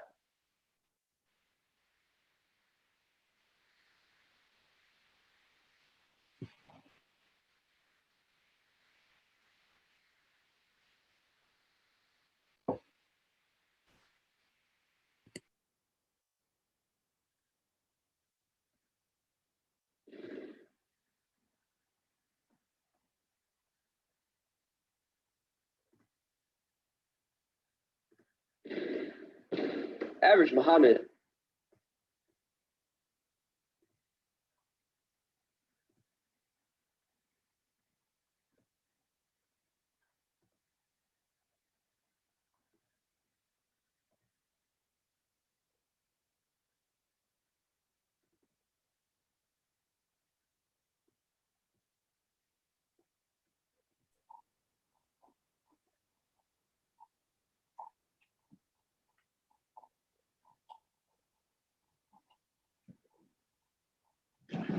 We ready to go back, Mohammed? Yeah, let's go back. So before we get in, I want to go back to the speakers. We wanted to allow Muhammad Ahmed is a good friend and one of our associate members. He is the executive director of the Average Muhammad organization, and he is the 2020 State Department Citizen Diplomat. He is also a member of the Bush Foundation Fellow, and he is going to present on his 2 videos he has to show. So I'll turn it over to Muhammad Ahmed. Thank you. Hello, these 2 videos are about counter-ideology. Basically, we are targeting the ideology itself. And what we found out is for our youth, mostly, there's a question of identity, especially here in the West. And identity is very important to a kid. And the recruitment tactics used by ISIS and Al-Qaeda at that particular moment in 2014, when this video was made, was about asking, the first question they would ask is, are you a Muslim or are you an American? And that question always, whenever the kid answered, I am a Muslim, then they would tell them of war crimes, show them videos and propaganda, which was sophisticated to try and win their hearts and minds. And that kind of worked out for them. So we created videos to counter that. This is one of the videos. It's called Identity, and Todd will play it. Average Muhammad, I have a question. Who am I? Am I Black, African, Muslim, American, Arab, or Somali? Why do you ask? I feel mixed up sometimes. I don't know which identity is the right one. Do you feel society forces you to choose a label? Yes, and I feel alienated. Can I only have one identity? Within you lives a diversity. Yes, you are a Muslim, but you're also Black and an African. You're an American, Canadian, or British, or citizen of any country. Depending on your family, you're also Somali or Arab. Within you lives many cultures. That makes you a treasure trove for mankind. You don't have to choose one label and reject the others. You are all of those things, and you are compassionate, cultured, and civic-minded. You are a child of humanity. You can choose the labels you think best define you. You can embrace all you are. Sometimes people say I can only be one. Do not let the extremists confuse you. They say a Muslim has to reject all entities, except the one they try to define for you. They do not know you. And that is not Islam. Islam is many things. All colors, all races, all nationalities. Islam accepts them all and tells us to live in harmony and peace. What does the Quran tell us? O mankind, we created you from a single pair of a male and a female and made you into nations and tribes that you may know each other. Quran chapter 49 verse 13. So who are you? I think I have many identities. and that is okay. Yes, it is. Do not despise others. Accept them. Be yourself. Remember, peace up, extremist thinking out. This message is brought to you by averagemuhammad.com. Now, that video basically states that you have many identities, meaning that diversity exists within an individual. And if a kid can accept the diversity that exists within themselves, they can accept that target. Now, the second view is about you guys as well. Based on the situation of the crisis, as well as which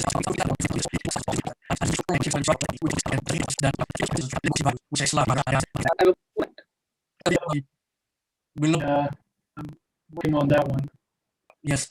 Does anyone have any questions in the meantime? The third one, notorious September 11 attack and the subsequent war on terror. So, as you may all know, that the image, which is also was the first one that created the opportunity for the rise of modern religious terrorism. In 1979, a popular uprising led by the great Ayatollah Khomeini successfully brought down the kingdom of Shah Muhammad Reza Pahlavi and put an end to the Pahlavi dynasty. He was sent to exile, and his kingdom was replaced by a modern Shia Islamic Republic under Supreme Ayatollah Khomeini. And soon after, the revolution, religious leadership established the Islamic Revolutionary Guard Corps, also known as Persian which is an elite branch of the Iranian armed force. These revolutionary guards were assigned to promote the new socio-economic and political policies of the new regime, both in home and abroad. And the Islamic Revolutionary Guard has its own sub-militant organization, which gave training to foreign terrorists and gave them funding in order to support certain Shia terrorist groups and insurgent movements. The Iranian Revolution inspired many Shia terrorist organizations, particularly in countries like Iraq, Saudi Arabia, Kuwait, Lebanon. The most notable among them are Hezbollah in Lebanon and Gaza, and many more. Sorry for okay. And another important event that took place, in those period was the Soviet invasion of Afghanistan. In fact, these two incidents were simultaneously happening in the same year. When the Soviet invaded Afghanistan, that was, as you see, in the middle of Cold War. The United States wanted to, contain the domino effect of communism and defeat the Soviets in Afghanistan. What happened was that the Mujahideen, who were already Mujahideen, for those who don't know, were a group in Afghanistan who were insurgent. And when the Soviet Union invaded Afghanistan, they came to be known as Mujahideen, the fighter of Allah, our God. So they were wholeheartedly supported by the Western countries, particularly United States and some Arab countries, and of course Pakistan. And with the help of Pakistan, foreign countries provided massive amount of weapons and other support to the insurgent groups in Afghanistan. The Soviet invasion was, portrayed that this is not only an invasion on Afghanistan, but on the entire Muslim population or Muslim world. And they were like those who had stake in the Afghan-Soviet conflict were encouraging the Afghan Mujahideen, irrespective of their race or religion or color, whatever, just telling them that they are godless people. God tells you to crush them because they are here to not only kill you, but destroy your enemies. Because basically Soviet Union was considered to be atheist nation, and of course Afghanistan is a pre-modern state even in the 21st century, and it's ultra conservative when it comes to Islam. So they were ready to sacrifice everything on the name of Islam. Excuse me. One more thing is important in this era. I think there were more than 4 million Afghan refugees who went to Pakistan. And what Pakistan did during those days, there was another event simultaneously folding. A Pakistani dictator, General Zia-ul-Haq, who was also, dreaming to lead the Muslim world. And he was, had its own pan-Islamist ideology. First, he wanted to defeat communism in Afghanistan and subsequently spread Islam to Central Asia and the surrounding area. So what happened was, with the help of Arab states, he built like tens of thousands of religious schools in Afghanistan. And most of the Afghan refugees who were very poor, they could not make ends meet. Those religious schools were offering food, free shelter, and some literacy. So there was a good opportunity for Zia to promote his ideology, especially among Afghan refugees who would be the coming generation of Afghanistan and would, support his pan-Islamist ideology. Those students attracted hundreds of thousands of Afghan refugees. And at that time, their fathers, their elder brothers, they were fighting the Soviet Union. And as my colleague mentioned that, many of their parents get killed, and at the same time, they were getting indoctrinated with Salafist ideology, telling them that these people are killing your fathers, your mothers, invading your lands, and of course, destroying your religion. Go and wage jihad against them. And once the Soviet Union left Afghanistan, those particular students who were in the madrasas in Pakistan later turned to, lead the Taliban movement, which was led by Muhammad Umar, who was the supreme leader of Taliban and who also refused to hand over Osama bin Laden to the United States. And with this, another third incident that shaped the Islamist terrorism in the world was the September 11 attack. Immediately after the September 11 attack, the United States intervened in Iraq and Afghanistan. The Taliban regime, who had refused, to, as I mentioned, hand over Osama bin Laden, was collapsed brutally and swiftly. The so-called war on terror in Iraq also gave birth to many terrorist organizations, including Al-Qaeda. Even though Al-Qaeda was there, but its offshoot ISIS also emerged from the same conflict in the same sequence. In fact, some book says that Osama bin Laden invaded the United States because it wanted to drag the United States into the Muslim world. And once the US invade these countries like Iraq and Afghanistan, then more people will turn to join Al-Qaeda, and Al-Qaeda organization will be able to mobilize the Muslim world against the United States. But luckily it failed, partially because of its indiscriminate violence, even against its Muslim fellows, not to speak of non-Muslim people. So they were, not successful in their ultimate dream. What is also important here that terrorist groups such as ISIS, of course, also attempted to establish a theocratic state under the name of Islam. Of course, it lacked popular support and also, collapsed. Even though it gained a much, success in a very relatively short period, its fall was also very, very quick. And it didn't last longer as Al-Qaeda or other insurgent or terrorist movements such as Boko Haram or the Taliban. The Taliban, which is another militant group in Afghanistan fighting the United States and other coalition forces in Afghanistan. Arguably, while the Taliban organization is not per se a terrorist group, one can say that it has at times used terrorist activities in order to achieve its political objectives. And recently I wrote a research paper on the Taliban-US conflicts, that why did the Taliban survive the US war in Afghanistan? And I argued that the Taliban successfully securitized a religion in order to garner popular support among Afghans and divert it against the international forces. There were some other, of course, narratives such as the Afghanistan sovereignty used by the Taliban and the Afghan culture. And for those who are not very familiar with the concept of securitization, basically this theory is advanced by Copenhagen School of Olivier Barry-Buzan is the very famous scholar. They argues that with the help of securitization, a traditional realist understanding of security is reconceptualized into an intersubjective notion of security, and thus it seeks legitimization of any kind of violence to be used against its enemies. So basically, what does this concept do?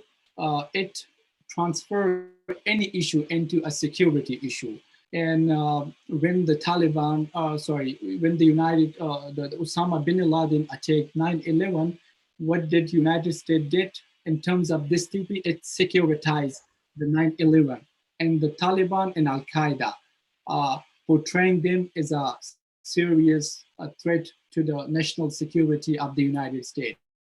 Although United States was successful in launching, invasion against Afghanistan, what it did was, it did not include the Afghan people to be its strategic audience. And this gap was, successfully and I would say duly filled by the Taliban regime. Taliban came and they also made a counter-securitization move. What they securitized was Islam, and they portrayed to the Afghan people who are, as I mentioned, ultra-conservative in terms of Islam, that the United States and NATO, they have came here to destroy your religion and your Afghan tradition. And this narrative was very, very useful in rural Afghanistan, in particular, to garner, support for its movement. And many people joined the Taliban organization based on this narrative. So Islam was, in everything in Afghan conflict when the Taliban were fighting the American and the Afghan government, of course, telling them the proper government who is not really in Islamic government, and we need to establish an Islamic Emirate of Afghanistan who would not only materialize the Sharia law in Afghanistan, but would guard the holy religion. So basically, most of the terrorist group in the last 50 years, not all, I reiterate, but most of them were Muslim and they were inspired by Islamist ideology. But please remember, as I also referred to in the beginning, the concept of jihad has always been hijacked. In Islam, jihad can be, fighting yourself against your evil self. You have to fight against a cruel king and speak truth. This is also in a jihad in Islam. But many people, particularly in Islam, have misinterpreted this concept. And of course, one should also admit that there is military jihad in Islam, but it can be invoked, when certain conditions are met, which so far has never been met. So according to many scholars, like there is no jihad which, which is legitimized in Afghanistan. So again, all those organizations, including the Taliban, ISIS, Boko Haram, whoever, whatever terrorist organization are in the Muslim world, mostly they derive their legitimacy from Islam. Just, to conclude, I would say that most of the terrorist groups are around the world, sorry if I forgot to mention one important point. Many people do misunderstand, particularly those who are not familiar with the concept. Again, I say jihad, think that, this is Islam who provoke violence. But we shall always remember that the religious terrorism is present from the last 50 or 70 years. And Islam is here for the last 1400 years. So no religion per se provoke any kind of violence. Muhammad, Buddha, Jesus, all emphasized on universal ethics. And I think every religion took birth not only to bridge connection with God, but to guide the humanity, particularly those societies in the nascent ages of human civilization who were, corrupt and were in dark eras. And at that time, there was no other institution, to guide them. So religion filled that gap and guide them, what is right and what is wrong in terms of universal ethics. And with this, I will conclude my lecture. Thank you very much. Thank you, Irfan. Very insightful. Any questions? Please send them on the chat box. Are there any questions?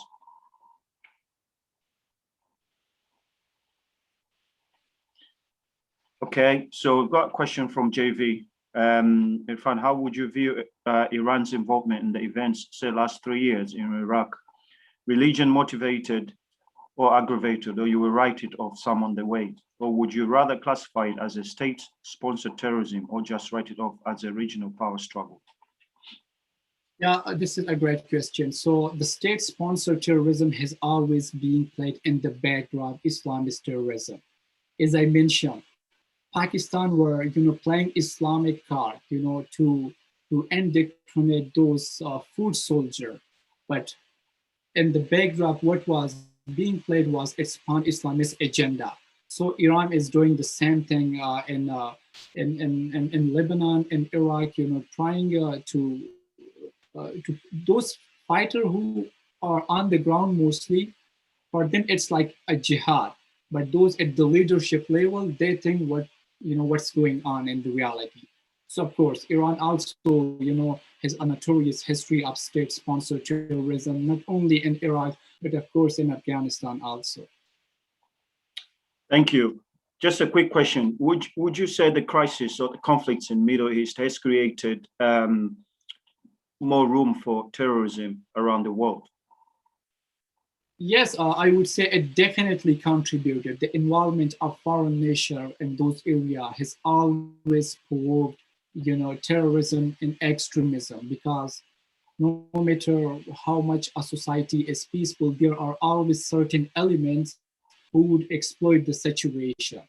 In this case, those could be, and they know, what is the best leverage to use against its people. Why, for example, in Afghanistan, they use the religious card, because they know that only with this card, they are going to be more emotional and more ready to go to war. So it's, again, depending on the context from country to country. And the Middle East in general, yes, crises have always, contributed to to increase the flame of fire of terrorism. For example, when the United States invaded and removed the Saddam Hussein, particularly the Sunni Muslims were, marginalized, and they felt alienated from the political system. So what they did, they looked for alternative. And who provided that alternative? Of course, the ISIS. So many Sunni extremists, they said, we are here to protect you, join us. And this is why most of the, ISIS were Sunni fighters, because they felt alienated. Similarly, in Afghanistan, when the United States invaded Afghanistan, there were certain groups in Afghanistan, the Afghan people, who helped the United States to topple the Taliban regime. And those groups were later given the lion's share in the Afghan government. And Pashtun in general, particularly those in southern Afghanistan, were also, shunned from the Afghan government. So what they did, they said, no, this is not fair. We are also an integral part of the Afghan society, and we should have our due share in the Afghan government. And this is how, the things got worse and worse. Okay, we've got a couple of questions from Yolaemi Felix. How can world religious leaders help to correct the misinterpretation of jihad by those sects in order to significantly reduce terrorism? Could you please repeat that again? Yeah. How can world religious leaders help to correct the misinterpretation of jihad by those sects in order to significantly reduce terrorism? This is a great thing. So first of all, I think rather than emphasizing whether jihad is, more violence, this ideology, we should, focus on long-term thing. For example, to make the brain of an individual, understand rationally that this is not jihad. Because what happens usually, people who are getting indoctrinated, they basically have very limited or no knowledge of Islam. So whatever one says to them, they believe in them. For example, in Afghanistan, most of the people follow religious leaders because basically they don't know anything.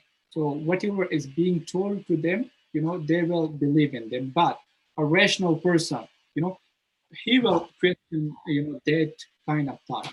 So first, my, opinion would be to educate the masses and also to a great degree regulate the Islamic clerics or, those mullahs that we call them in local language, regulate them. Anyone cannot be a religious figure. You are not allowed, to teach by your own to any, any community. And that's what's happening in Afghanistan and other Muslim communities. They have no certificates, diploma, so this kind of social engineering would be a great, tool to reduce the impact of violent jihad. Okay, thank you. The next question is from Professor Lawumni. Irfan, clarify why Islam is synonymous with terrorism. Is this necessary? So, well, this is a very complex thing. I think most of people know that Islam is not synonym with terrorism. Like as an analyst, not as a Muslim. What does Islam mean? Islam means a religion of peace. So the word Persi, explain what does it mean. But as I mentioned, throughout the history, particularly during the expansion of Islam, there were, and one thing we should always keep in mind that Islam is not just a religion, if we study them, we will understand that this is also, a guide for politics, a guide for how to govern yourself, how to deal, in communities, not only, just to do your worship to God. So it become more controversial when you incorporated those things, and a lot of interpretation, take place in those things. So this is also, I would say, a problem, that Islam is so comprehensive. Sometimes, the jack of all trades, cannot be, master of anything. So it's been hijacked and misinterpreted, misused throughout the history. And this is why some people who have less knowledge of Islam might think that Islam is a religion of violence. But if they dig deep, they will find that this is not a religion of violence. thank you. Thank you very much. No further questions. If there's any more questions, please just drop them in the chat box and we can ask the speakers later. Our next speaker is Stuart Reponess. Stuart is a British military veteran, having served for 8 years in Her Majesty's Armed Forces within the Royal Military Police. He has completed operational tours of Iraq in 2005, where he took part in frontline operations such as ground and area patrols, acting upon intelligence with hard entries and detaining subjects, investigations alongside the Secret Service, and training the new Iraqi police force, to name but few. He has also served on peacekeeping operations in Bosnia and Kosovo. In 2002, Stuart undertook the challenging role of weapons intelligence investigator in Belfast, Northern Ireland, where he became a specialist in foreign weapons and paramilitary terrorism in Northern Ireland. The role included on-the-ground investigations and compiling important and concise intelligence reports through strategic and accurate analysis that he then briefed to government officials. He has recently undertaken a BA Honours in Middle Eastern Studies and Arabic Language at the University of Central Lancashire in the United Kingdom, which he has equipped him with specialist knowledge in the Arabic language, modern standard and Levant dialect, Middle Eastern history, current Middle Eastern politics, political Islam and Islamic movements, contemporary Islam, Middle Eastern and world culture and religion. The subjects he has studied has led him to write papers and convey presentations on challenging and problematic topics such as Islam and the Western world, political ideology, conflict and terrorism, with his dissertation written on operational cost lead. Today, he's going to speak about identify the ideologies or tactics that may have driven acts of terrorism Please welcome Stuart. Hello, assalamu alaikum wa rahmatullahi wa barakatuh. Hello, everyone. Thank you. Firstly, a huge thank you to Todd and Mohammed for that introduction and for the opportunity to speak today. My name is Stu, and I'll be doing a short webinar on about ideology that may drive acts of terror. There's been some fantastic presentations today on the waves of terrorism and how terrorism is undertaken through the years. But I'm fascinated by the why factor of terrorist ideology. In addition, what makes a terrorist want to be a terrorist? And this is what I'll be speaking about predominantly today. More so Middle Eastern terrorism ideology, as that's where my subject knowledge lies. And although I'll touch upon other areas too, such as Northern Ireland, as I've got extensive knowledge of the paramilitaries there. And yeah, what I want to mention before I start also is this topic has many viewpoints, many ideas and many opinions amongst scholars and professionals alike. So I'm merely just offering one such thought on it, and I hope you enjoy and it offers some thought-provoking ideas and discourse for the future. So may I share my screen? Am I okay to do that, Todd? Go ahead. Go ahead, Stuart. Yeah, I think I've done it. I'm not massively tech savvy, so I'm guessing that's right. Perfect. Okay, ideologies are tactics that may drive acts of terrorism globally. I've started with a couple of pictures there just to, I like pictures. I feel like they paint 1,000 words. This is an area of Northern Ireland where I served in Belfast. And the sectarian divide and the ideology behind it is really quite fascinating. Whether you go right back to the beginning of the conflict or even in more modern day during the 90s and the early 2000s when I was there, you have the loyalist side. And the funny thing with Northern Ireland is you always know where you are. You know, the curbstones will either be red, white and blue, or they'll be green, white and gold. And this is quite unique to Northern Ireland for those that may know. And you have the Provisional IRA on one side of the divide, the Republicans, and then you have the UDA, the Ulster Defence Association, who are the main sort of loyalist organisation on the sort of the Protestant side that want to remain part of the UK. And I'm going to go a bit more into detail with it later, but I wanted to start with just put them pictures in your head about, you know, how ideology can work, how people have this drive and this motivation to achieve something. One of the ideologies that I'll speak about a bit later on is nationalism, and both of these organizations on both sides of the divide are fighting for that nationalistic motivation and drive. So you have the Provisional IRA that wants to become a part of a 32 county sovereign movement, or the Republic of Ireland as one. And then on the other side, you have loyalist paramilitaries like the Ulster Defence Association, or as you can see in the picture, the Ulster Freedom Fighters, who are a wing of the UDA, who want to remain part of the UK. So this is the conflict right there, up until 1998 when the Good Friday Agreement was signed. And thankfully, there's been real progress along the peace process from then. So yeah.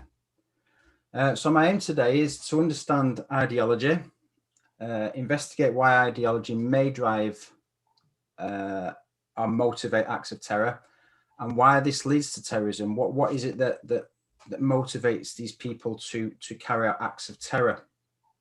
So that's what I want to try and achieve today, or this evening actually in the UK. It's 11:10. So what is ideology? A concise and accurate definition of ideology today is a powerful system of ideas. Ideologies and their impacts, both salient and subtle, manifest everywhere and at all levels and scales. Powerful ideas are invariably political ideologies. This is because all ideology, whatever its provenance or manifestation, is involved to varying degrees in political organization of social or spatial relationships involving authority. Any idea is potentially a component of ideology. If you look at animals and human experience the world as sensations, but only humans can nurture their sensations as ideas through reflection and signification, and in combination with other ideas, empower them to be ideology. Ideology is a social tool capable of changing what is into what can be. Ideologies proliferate in many guises, but often, not always, but often identifiable with the suffix ism. And by ism, I mean, for example, Marxism, Leninism, communism, conservatism, anarchism, feminism, veganism, capitalism, neoliberalism, and so on and so forth. So all of these things can be distinguished as ideology. If you add the suffix ism, it generally will be an ideology.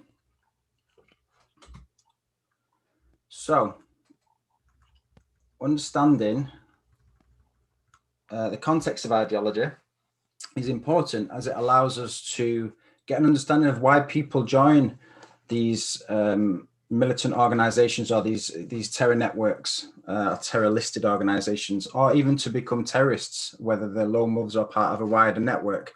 What causes people to do what they do? Is it ideological belief systems? Is it religious fanaticism? Is it activism, nationalism? Why do such beliefs result in terrorist or resistance violence? These are some of the things that that is studied in the world of humanities and social sciences. And in fact, it comes from all of the above and more. The outcome of engaging in violent behavior has usually gone through complex processes. Could it be a radical act of heroism? If you take the suicide bomber, for example, are they doing it for the greater good? The act of survival, if we look at Islam or ISIS, the Islamic State of Iraq and Syria, as a few people have mentioned today, do people join them for survival? Is it for livelihood, salary, protection, so they're not harmed by ISIS? It's sort of the lesser of the two evils to join the organization rather than potentially run away or fight against them.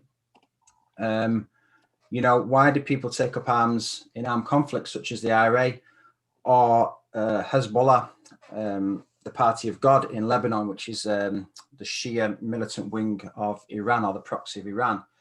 You know, why did Hezbollah take up arms against Israel in 2006? You know, the only non-state actor to force Israel into cessation of hostilities after 34 days of fighting. Is it social, political, or economical inequality? One of my colleagues today mentioned Hamas. You know, they formed in 1987, just off the back of the Intifada, as a alternative to the Palestine Liberation Organization. So they, you know, they had more of a secular viewpoint. They felt a bit sold out by the PLO and the then Yasser Arafat. And they formed a militant resistance group designed to resist the occupation of Israel because of the inequalities that they believed they were going through, and still to this day.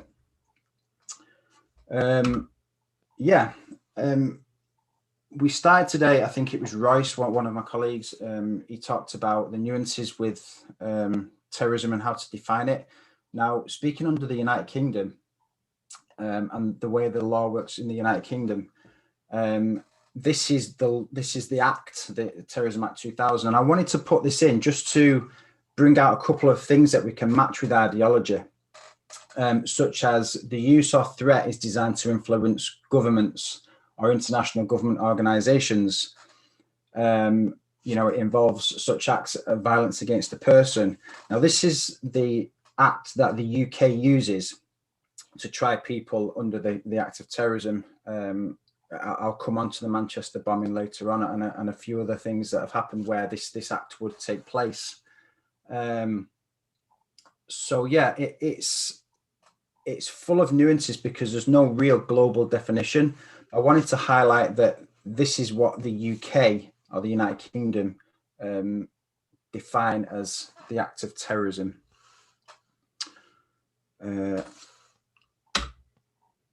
So, I'll have a quick sip of my lemon juice. So, why engage in terrorist violence? Once we understand what pushes someone towards joining a terror organization, as mentioned, it's important to look at the why factor of such movements.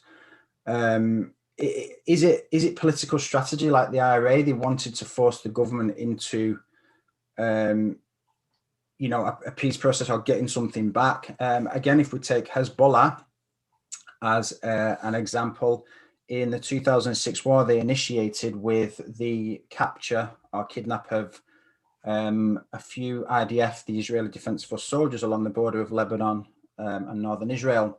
And they did that for a political strategy to get some prisoners released from Israeli prisons, which they successfully did after the 34-day or the July War, as it's known, in 2006. They managed to get the prisoners released. So political strategy is a really powerful type of ideology that these networks and these organizations use. Again, disaffection within an elite. I've put Hamas there as a case study again. They're fighting against what they believe is an occupation. They're, you know, if we look at Hamas in the Gaza Strip, although they're the political party, they have the militant wing as well, the Qassam brigades.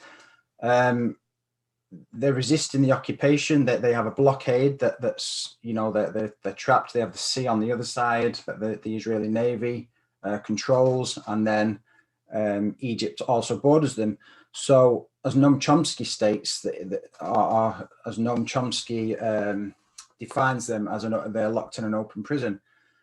So you can understand the ideology of this disaffection within an elite sort of power struggle. You know, that they believe they're occupied. What else can they do? They're gonna look at a resistance to what they perceive as their sovereign land.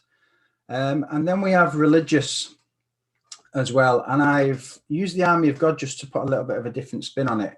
The Army of God is a Christian terror movement in the US that is anti-abortion. They do a lot of, they've been known to kidnap and various things like this, attack buildings and whatnot. And that's on the Christian side of religious motivation or ideology.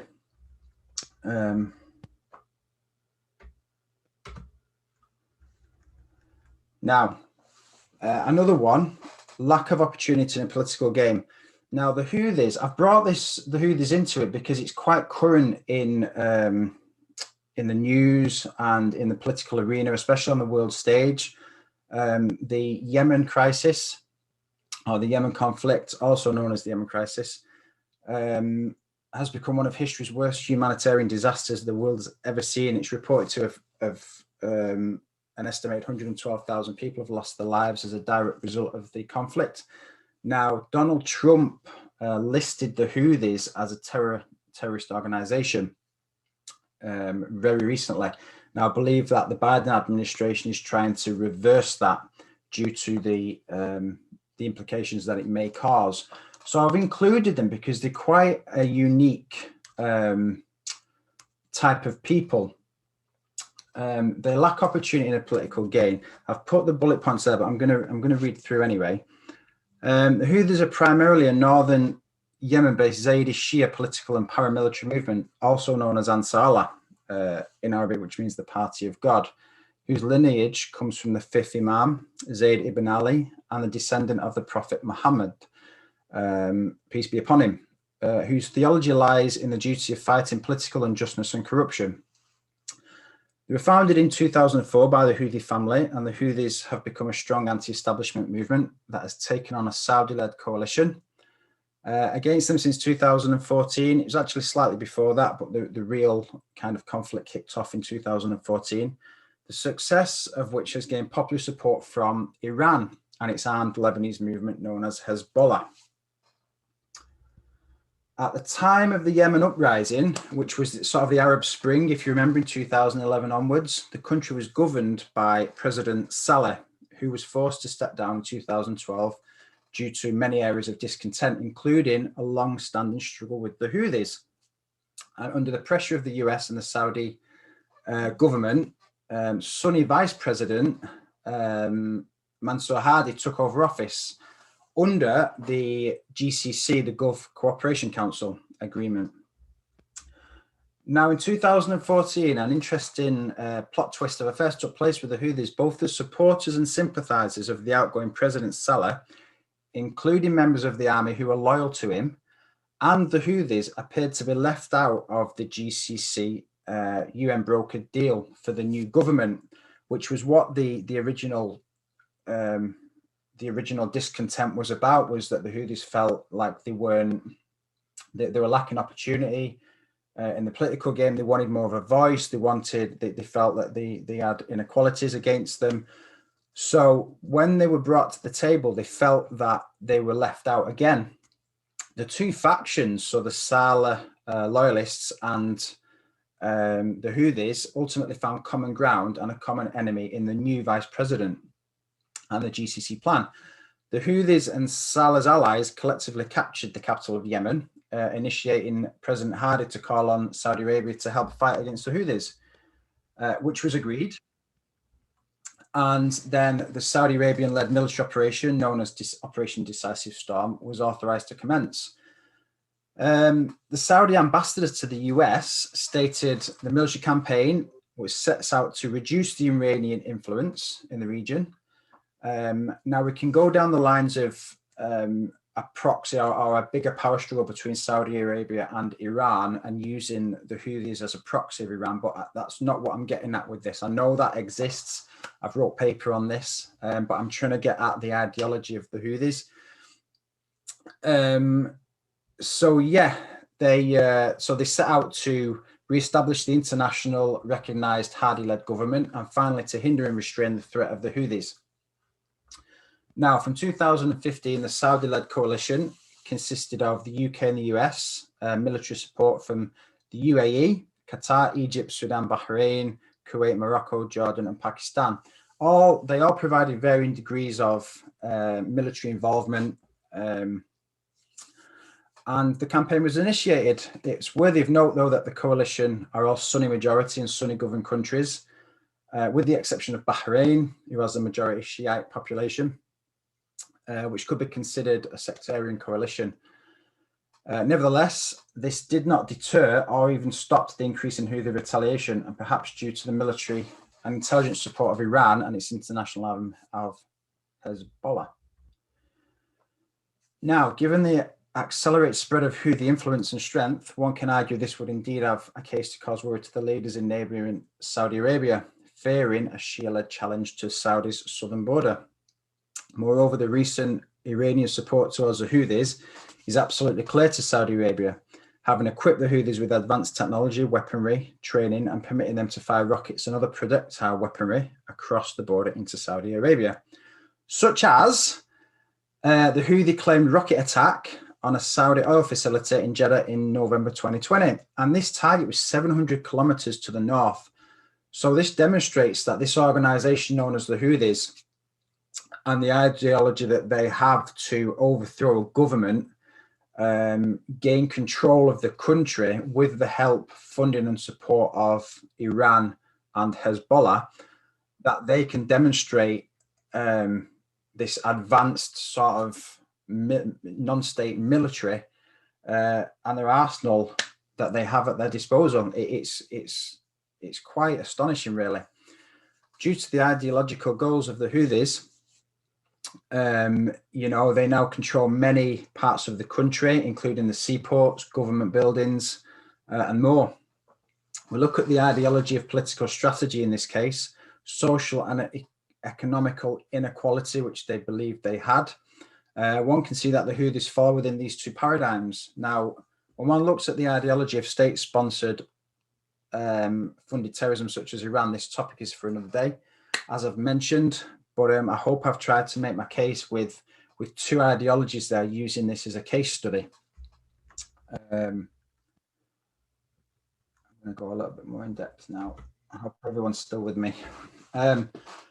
Okay, categories of ideology. At an individual level, we can separate terrorist ideology into different categories.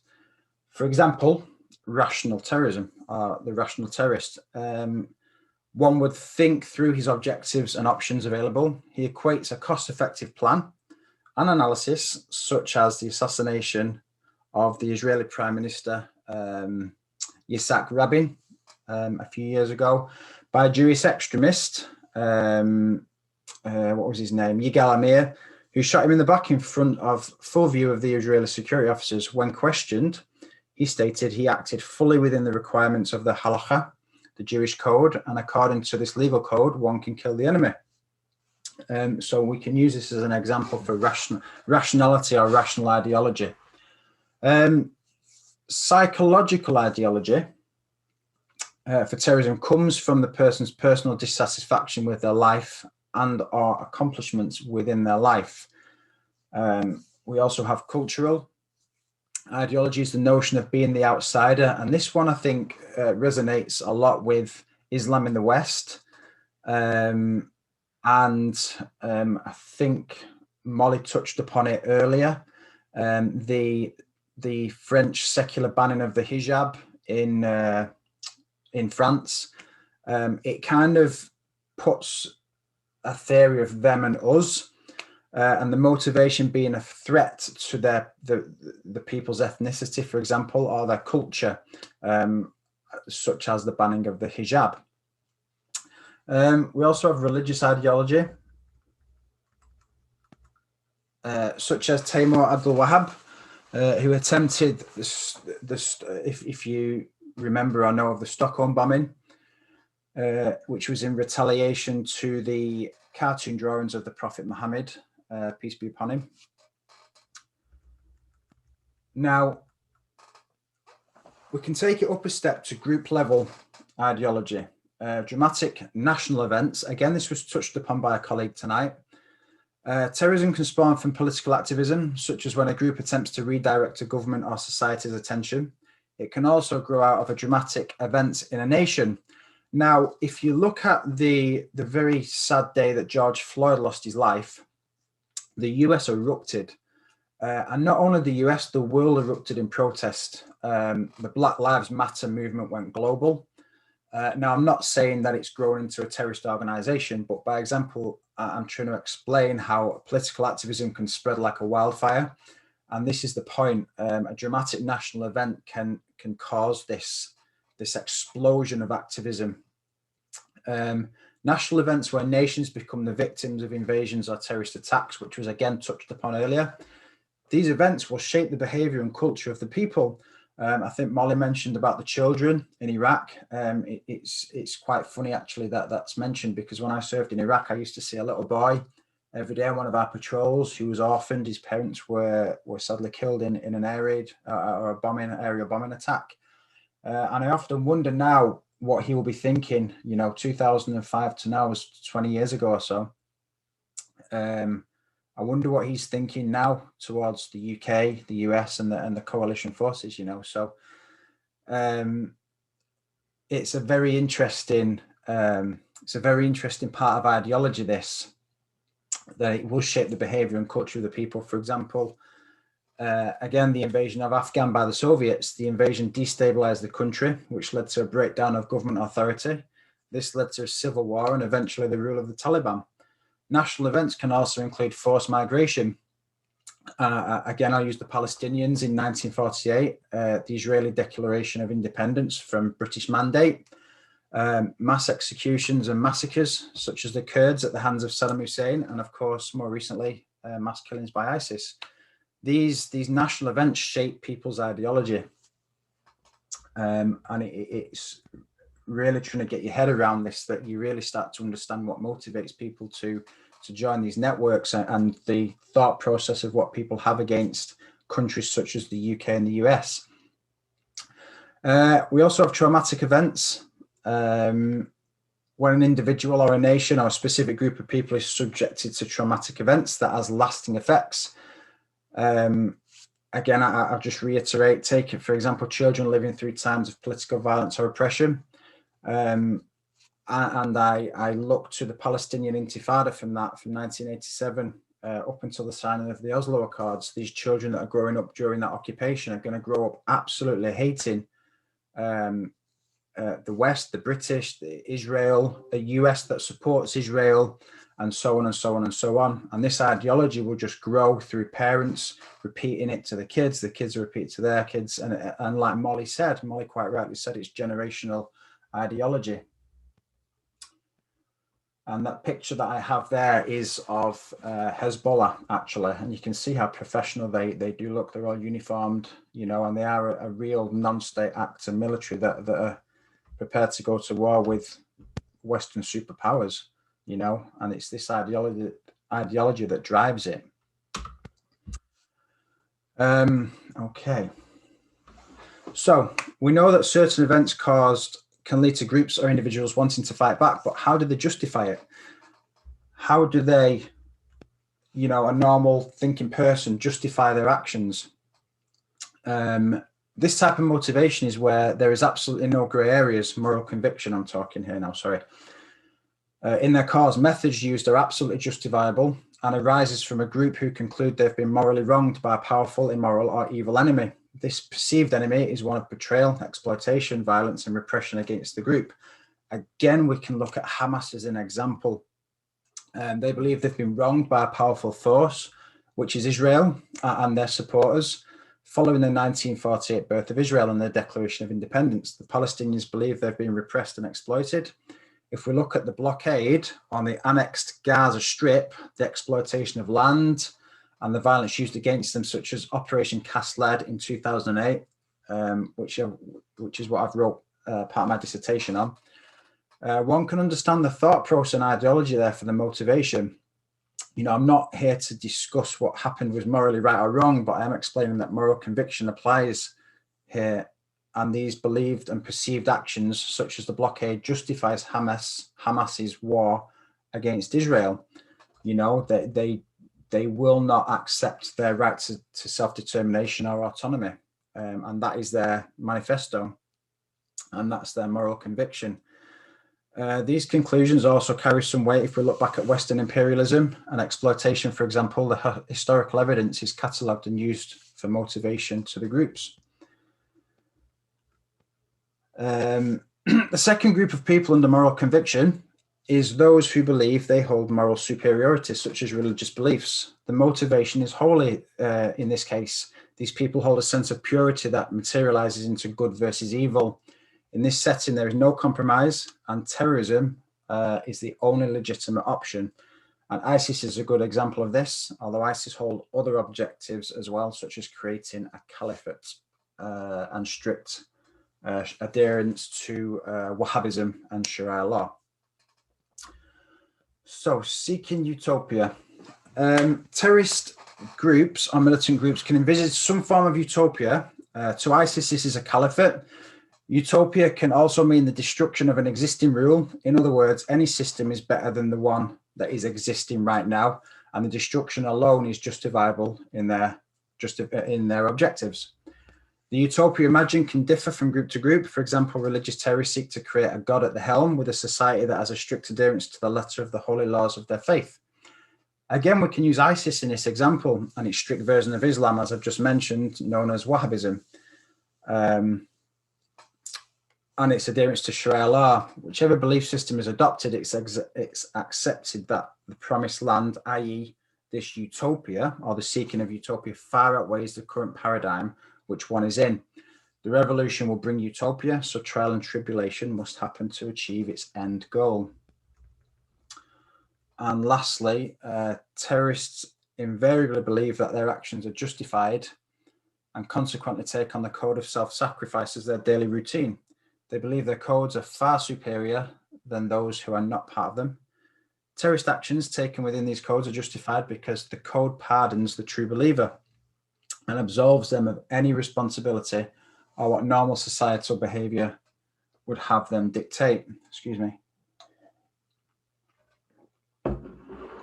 Now, I did just add this in because I found this really interesting.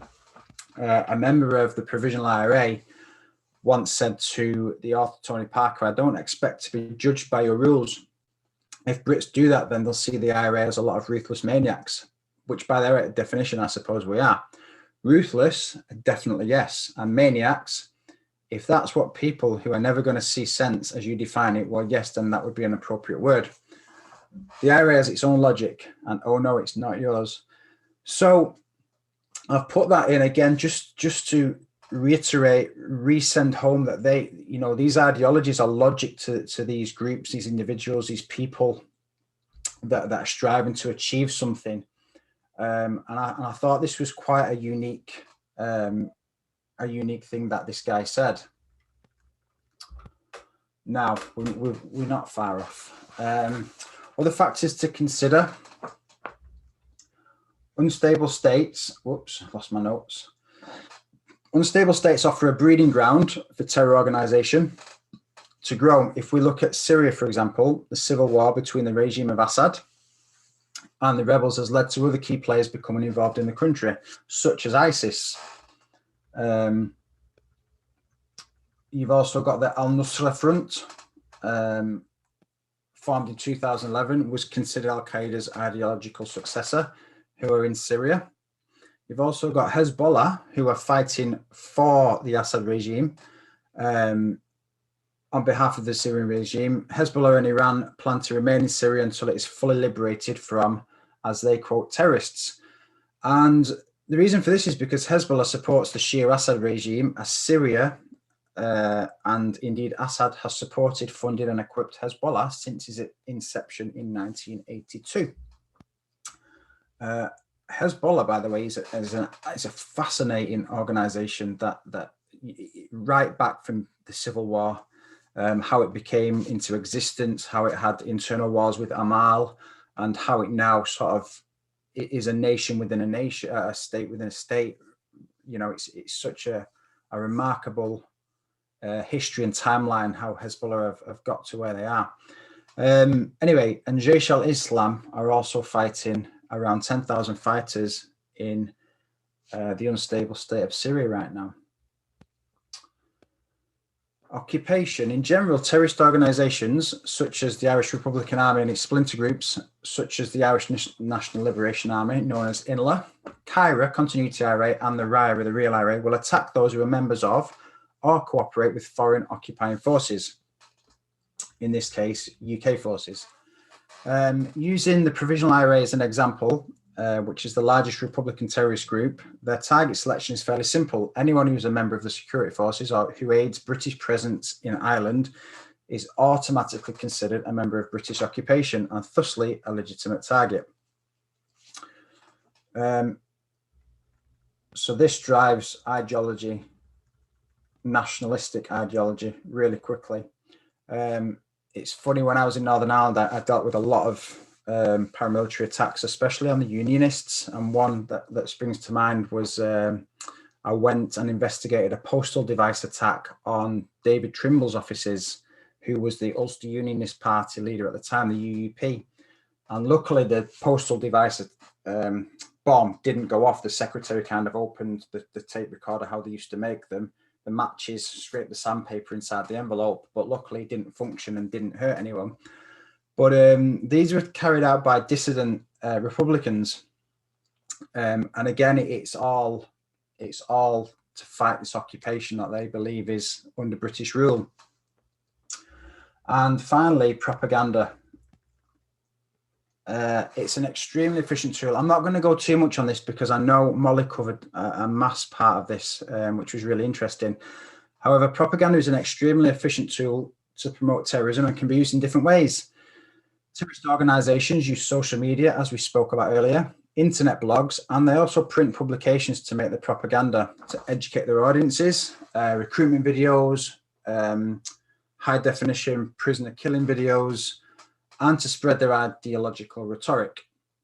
Moreover, current political policies can influence propaganda by terrorist organizations, such as the recent Trump administration's travel ban on a selection of Muslim countries to the US. this would instantly play the Islamophobic card into propaganda discourse.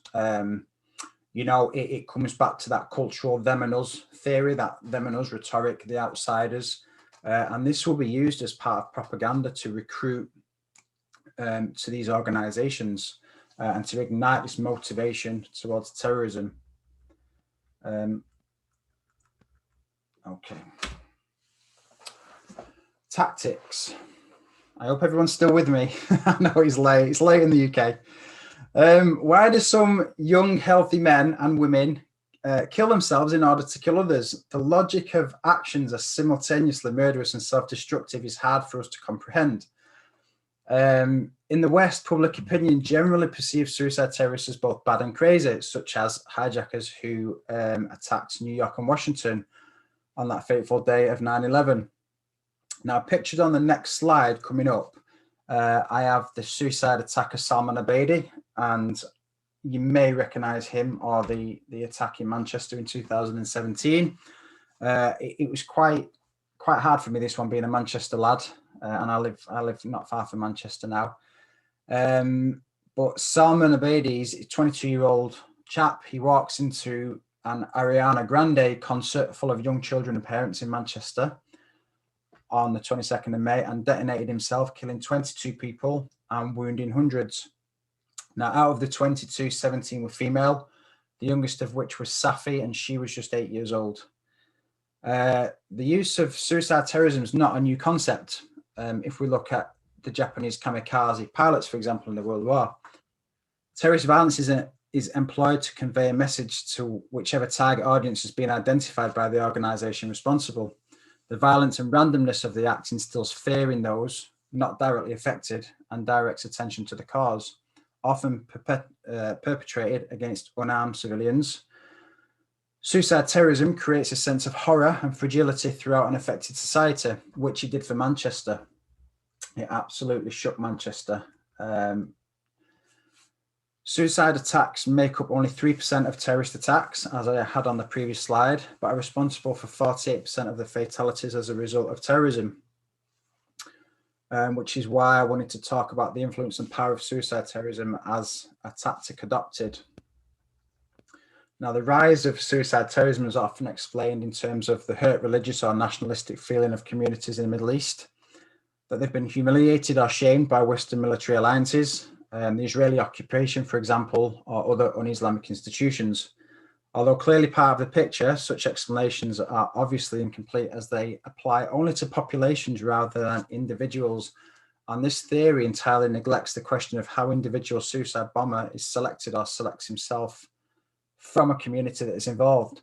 In addition, a really interesting question that I want to leave everyone with today is a suicide bomber suicidal? To tackle the issue of suicide terrorism at individual level requires us to try and understand it as the outcome of rational choice based on self-interest. Now, clearly suicide aspect of this choice is more difficult to explain than the terrorism aspect. How can a choice of self-destruction be self-interested? Does self-interest not preclude self-killing? In many of the cases in which young people throw away their lives, they clearly do not think of the value of life as a major consideration. Now, if this is the case, if the value of life is not what matters, perhaps we need a more powerful concept of what does. Think of what is at stake in acts of self-killing, not as life in the raw, but as life processed through a person's identity. And I know we spoke about identity earlier on today. Before a person can value their own life, they must first know who they are. They must have an identity. Without a distinct identity, we can't undertake many of the social transactions that give our life any sort of value. Thus, identity in itself is valuable. And for the most part, our identity is concerned with how we are expected to live. But not exclusively, it also may be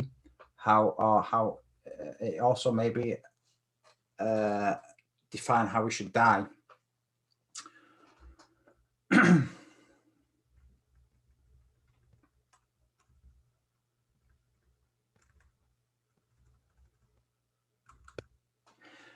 In particular circumstances, an identity may be made more valuable by death and devalued or completely destroyed by our continuing to live. when those circumstances obtain, we choose to die. Like anything else that has a durable value, a distinct identity is an asset. We can invest in it and trade on it. Investing means the things that we do, not just for immediate advantage, but for long-term expected gain. Because they contribute to our sense of self and promote the identity we wish to sustain, which we know the people will do many things to protect the value of their identity, and they'll even die for it. Moreover, it's interesting to note that suicide terrorists don't hold the characteristics of people wanting to commit suicide. And that's why I mentioned earlier, you know, what do you think about that? In this case, the individual sees a suicide as a duty to the group and has suffered from long-term political or economic oppression and has no hope for the future. Other studies suggest that there is not one single profile, but that suicide bombers can be grouped into 4 typologies: religious, exploited, retribution for suffering, and social or nationalistic, where each is attributed different prerequisite and supporting factors. This theory suggests that every case of suicide terrorism required a motivated individual, a technical system to carry out the attack, and a condoning political leader. Beyond these similarities, the different prerequisite factors and supporting factors associated with each typology range from religious interpretations encouraging terror to political awareness and the belief that armed struggle and suicide missions are vital to national liberation.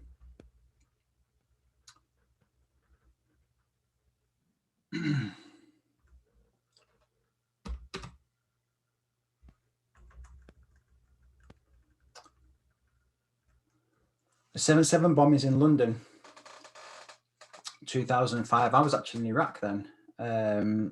Undertook by 4 young men aged between 18 to 30. And the reason I'm covering this in this seminar is because of the video that was released by Al-Qaeda. Mohammed Khan was a British-born mastermind of the coordinated attack, for those that don't know, collectively killing 52 people and injuring over 770. According to the British government, Khan travelled to Pakistan several times where he received training from Al-Qaeda. He made his final trip to Pakistan months before 7/7, the 7th of July, that is, where he received explosive training and recorded his martyrdom video. Khan was the son of a Muslim Pakistani immigrant and the youngest of 6 children, raised in Leeds. And according to his brother, Khan adopted an extreme version of Islam around 1999. He said in his video, the bombings of the 3 tube stations and 1 bus were because the British government continued to commit atrocities against Muslims. So try to think about the ideologies that I've spoken about today and see where you would put these, where this ideology could fit with what he's saying. He said, your democratically elected government continuously perpetuate atrocities against my people, and your support of them makes you directly responsible, just as I am directly responsible for protecting and avenging my Muslim brothers and sisters. Until we feel security, you will be our target. Until you stop the bombing, gassing, imprisonment, and torture of my people, we will not stop this fight. Khan was married, he had a young child, and said, I and thousands like me are forsaking everything for what we believe. Now, if we take this attack as a case study, we can place the ideology into some of the categories spoken about: religious identity, the them and us rhetoric, moral conviction, I spoke about, that shows absolutely no grey areas in their cause. Methods used are absolutely justifiable and arises from a group who conclude they've been morally wronged by a powerful, immoral, and evil enemy. So in conclusion, my goal today was not to detail black and white methodology of what goes on inside the mind of a terrorist or terrorist organization, but more so to identify and explore ideologies in the field research of the social sciences and to offer thought-provoking ideas that may explain why people and organizations are led to commit acts of terror on their victims, whether it be motivated by religion, nationalism, or other ideologies such as political gain. This indeed is a huge topic to unpack, and I've chosen just a small snippet to bring today. For example, I've not spoken about state-funded terrorism or why this happens.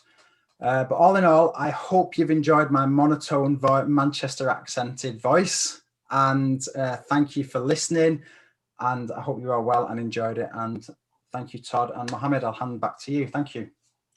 Thank you, Stuart. Well presented and very well done to all the presenters today.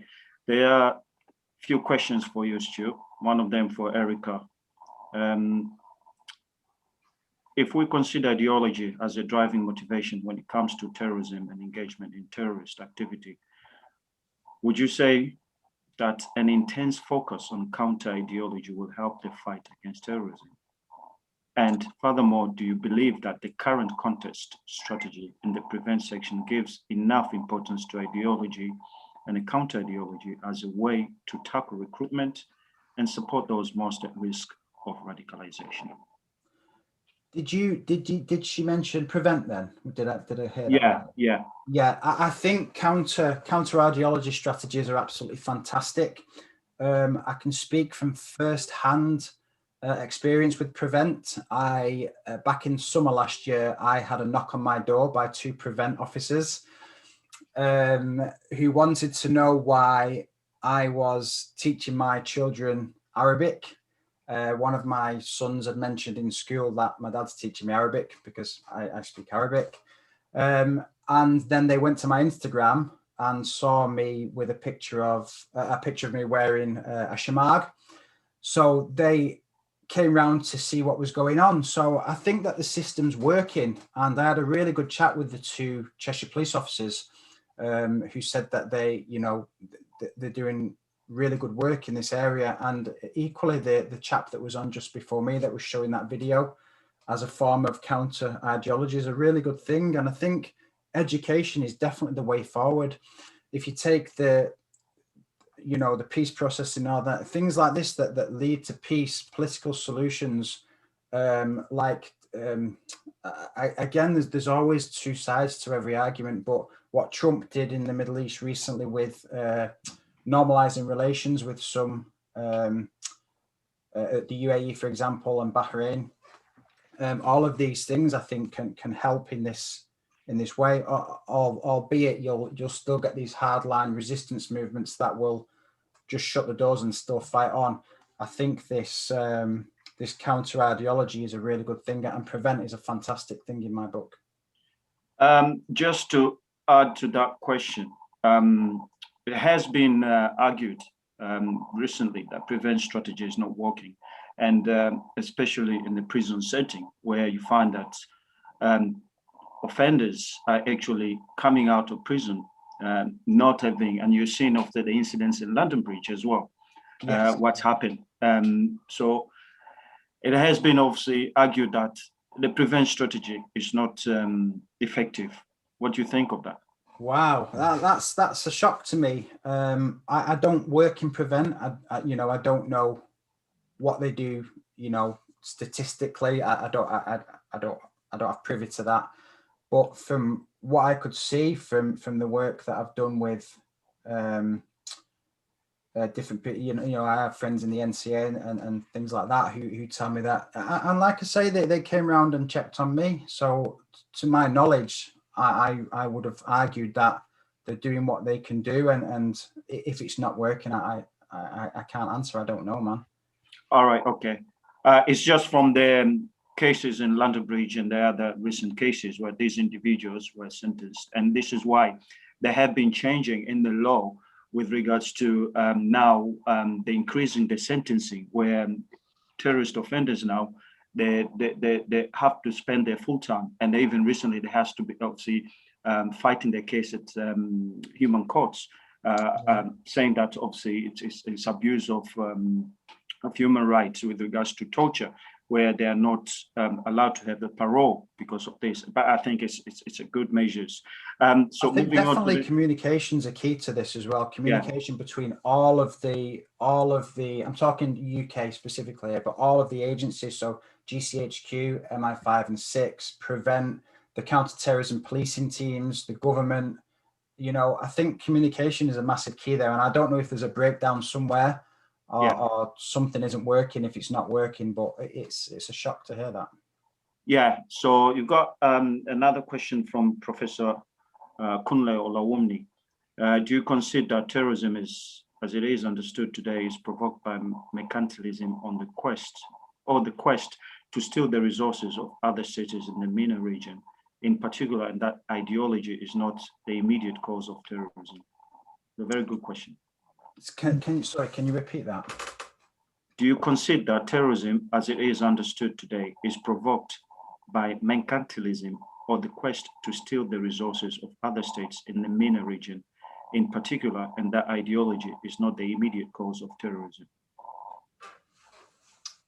Mercantilism as in profit, I believe, Yeah. is present, Olawumi's word. Is in profit. Yeah, with a quest to steal the resources of other states in the MENA region. Is that the immediate ideology and cause of terrorism, or is there other things, or is it a mixture? Like I said from the start, there's so many different areas where you can, and so many different opinions on it. I think from what I've researched, what I've done at university, and indeed what I've witnessed in my military years, I think ideology is one of the biggest factors that drives terrorism. It has to be a thought process. Something has to happen where you think, whether it's nationalistic, whether it's religious, whatever it may be, somebody's hurt inside, psychologically, mentally, however it's affected that person generationally, as Molly said. That ideology, that seed has to be planted, and whether it's caused by an occupation or imperialism or whatever it may be, that something's caused that idea to become ideology. Okay. We've got another question from James McAllister. What happened, in your opinion, to the arms accumulated by the IRA and the UDA? Additionally, do you believe that Brexit will fund another possible conflict in Ulster? I don't think anybody wants to go back to conflict in Northern Ireland. It's been a fantastic many years now of peace. I think the country is progressing. The Good Friday Agreement was a massive step forwards in that. And yeah, I don't think the UDA or the Provisional IRA would want to go back to the way it was. And indeed, I don't think the British government would want that to happen either. Yeah, just a quick one on the ideology. Just recently, statistics indicates in the past few years, 6%, 10%, there's been an increase of far-right and far-left extremism, and surpassing the Islamist. With regards to that, how do you see that changing, and how it's going to cause an impact around the whole situation? Because that also is, there has been an increase online ideology, especially this during the COVID situation, okay? And even the statistics suggest that there's less numbers of Black ethnic minority that are being obviously sentenced and imprisoned than the far right and left extremism. What do you think of that? I think it will continue. I know this was touched upon before by somebody else as well. I did touch upon the Christian movement there that was anti-abortion. I think you'll see a lot more of these coming forwards. Yeah, I don't think that. Yeah, it's a tough one, that, because it's not really my area of expertise. I'm kind of more focused on the Middle East. But yeah, these sort of anti-abortion, and again, you'll see it within vegan movements like the 269 movement within veganism, and these kind of movements as well. There's a massive rise. They're attacking farms and farmlands and farmers and things like this around various countries, even in Israel actually as well. So I think there'll definitely be a rise in this form of terrorism for sure. Again, it's ideology, it's the ism, veganism, all of these things is an ideology that drives these acts, Yeah, thank you very much, Stu, and thank you very much for asking those questions. There's no further question. Thank you, all our presenters, Royce, Irfan, and if I've missed others, as well, Stu, yourself, and Admiral Leia Yeola. Tomorrow, we've got another session, and thank you all your participants for attending this session. I know it's a bit while, and for your concentration and focus. Tomorrow, we have, again, got a very interesting subject on terrorism and financing, and I've got very good, great speakers with significant experience and knowledge on the subject. So thank you very much, and very well presented to all of you. I will now hand over back to Todd. Thank you. Thank you, Mohammed. I want to thank all of our speakers today. Admiral Jayola, thank you very much, sir. We hope you'll be here tomorrow and you'll close us out with some more words. We hope we met the intent of today's historical overview of the evolution of terrorism. And with that, we're going to close it out. I will make, once the video has been edited done, I will make this available with a link to all the paid registrants. If you are a student and you gain free entry, let me know. If you're interested in the certificate that we have, it is a numbered certificate. We'll more than likely send that to you as well. So with that, I just want to read a closing statement. And for me, terrorism evolves. The phenomenon requires new strategies to effectively respond to the multitudes of daily threat to a stable and peaceful existence. The White House developed a streamlined approach to counter the manifestations of continued escalating radicalization, violent extremism, and terrorism. Nations, through the various forms of leadership with intersecting industries, must unite to conquer the ever-evolving threats to our family, our homes, our communities, our countries, and our planet. In response to this ever-present danger, the Global Counter-Terrorism Institute has emerged. And thank you for your participation today. We look forward tomorrow. I will send the link out for tomorrow's session later today. And thank you all for attending. Good night. Thank you, everyone. Thank you. Good night. Thank you. Good night, everyone. Masalam. Good night. Thank you. Thank you very much. Sir. We appreciate you. Muhammad, Royce, Good job. everyone. Good night. Good night, everyone. Thank you. And I think, let's see, Mohammed and Jordan, if you'd stick around. Okay. Good night. Good night, everyone. Thank you for attending.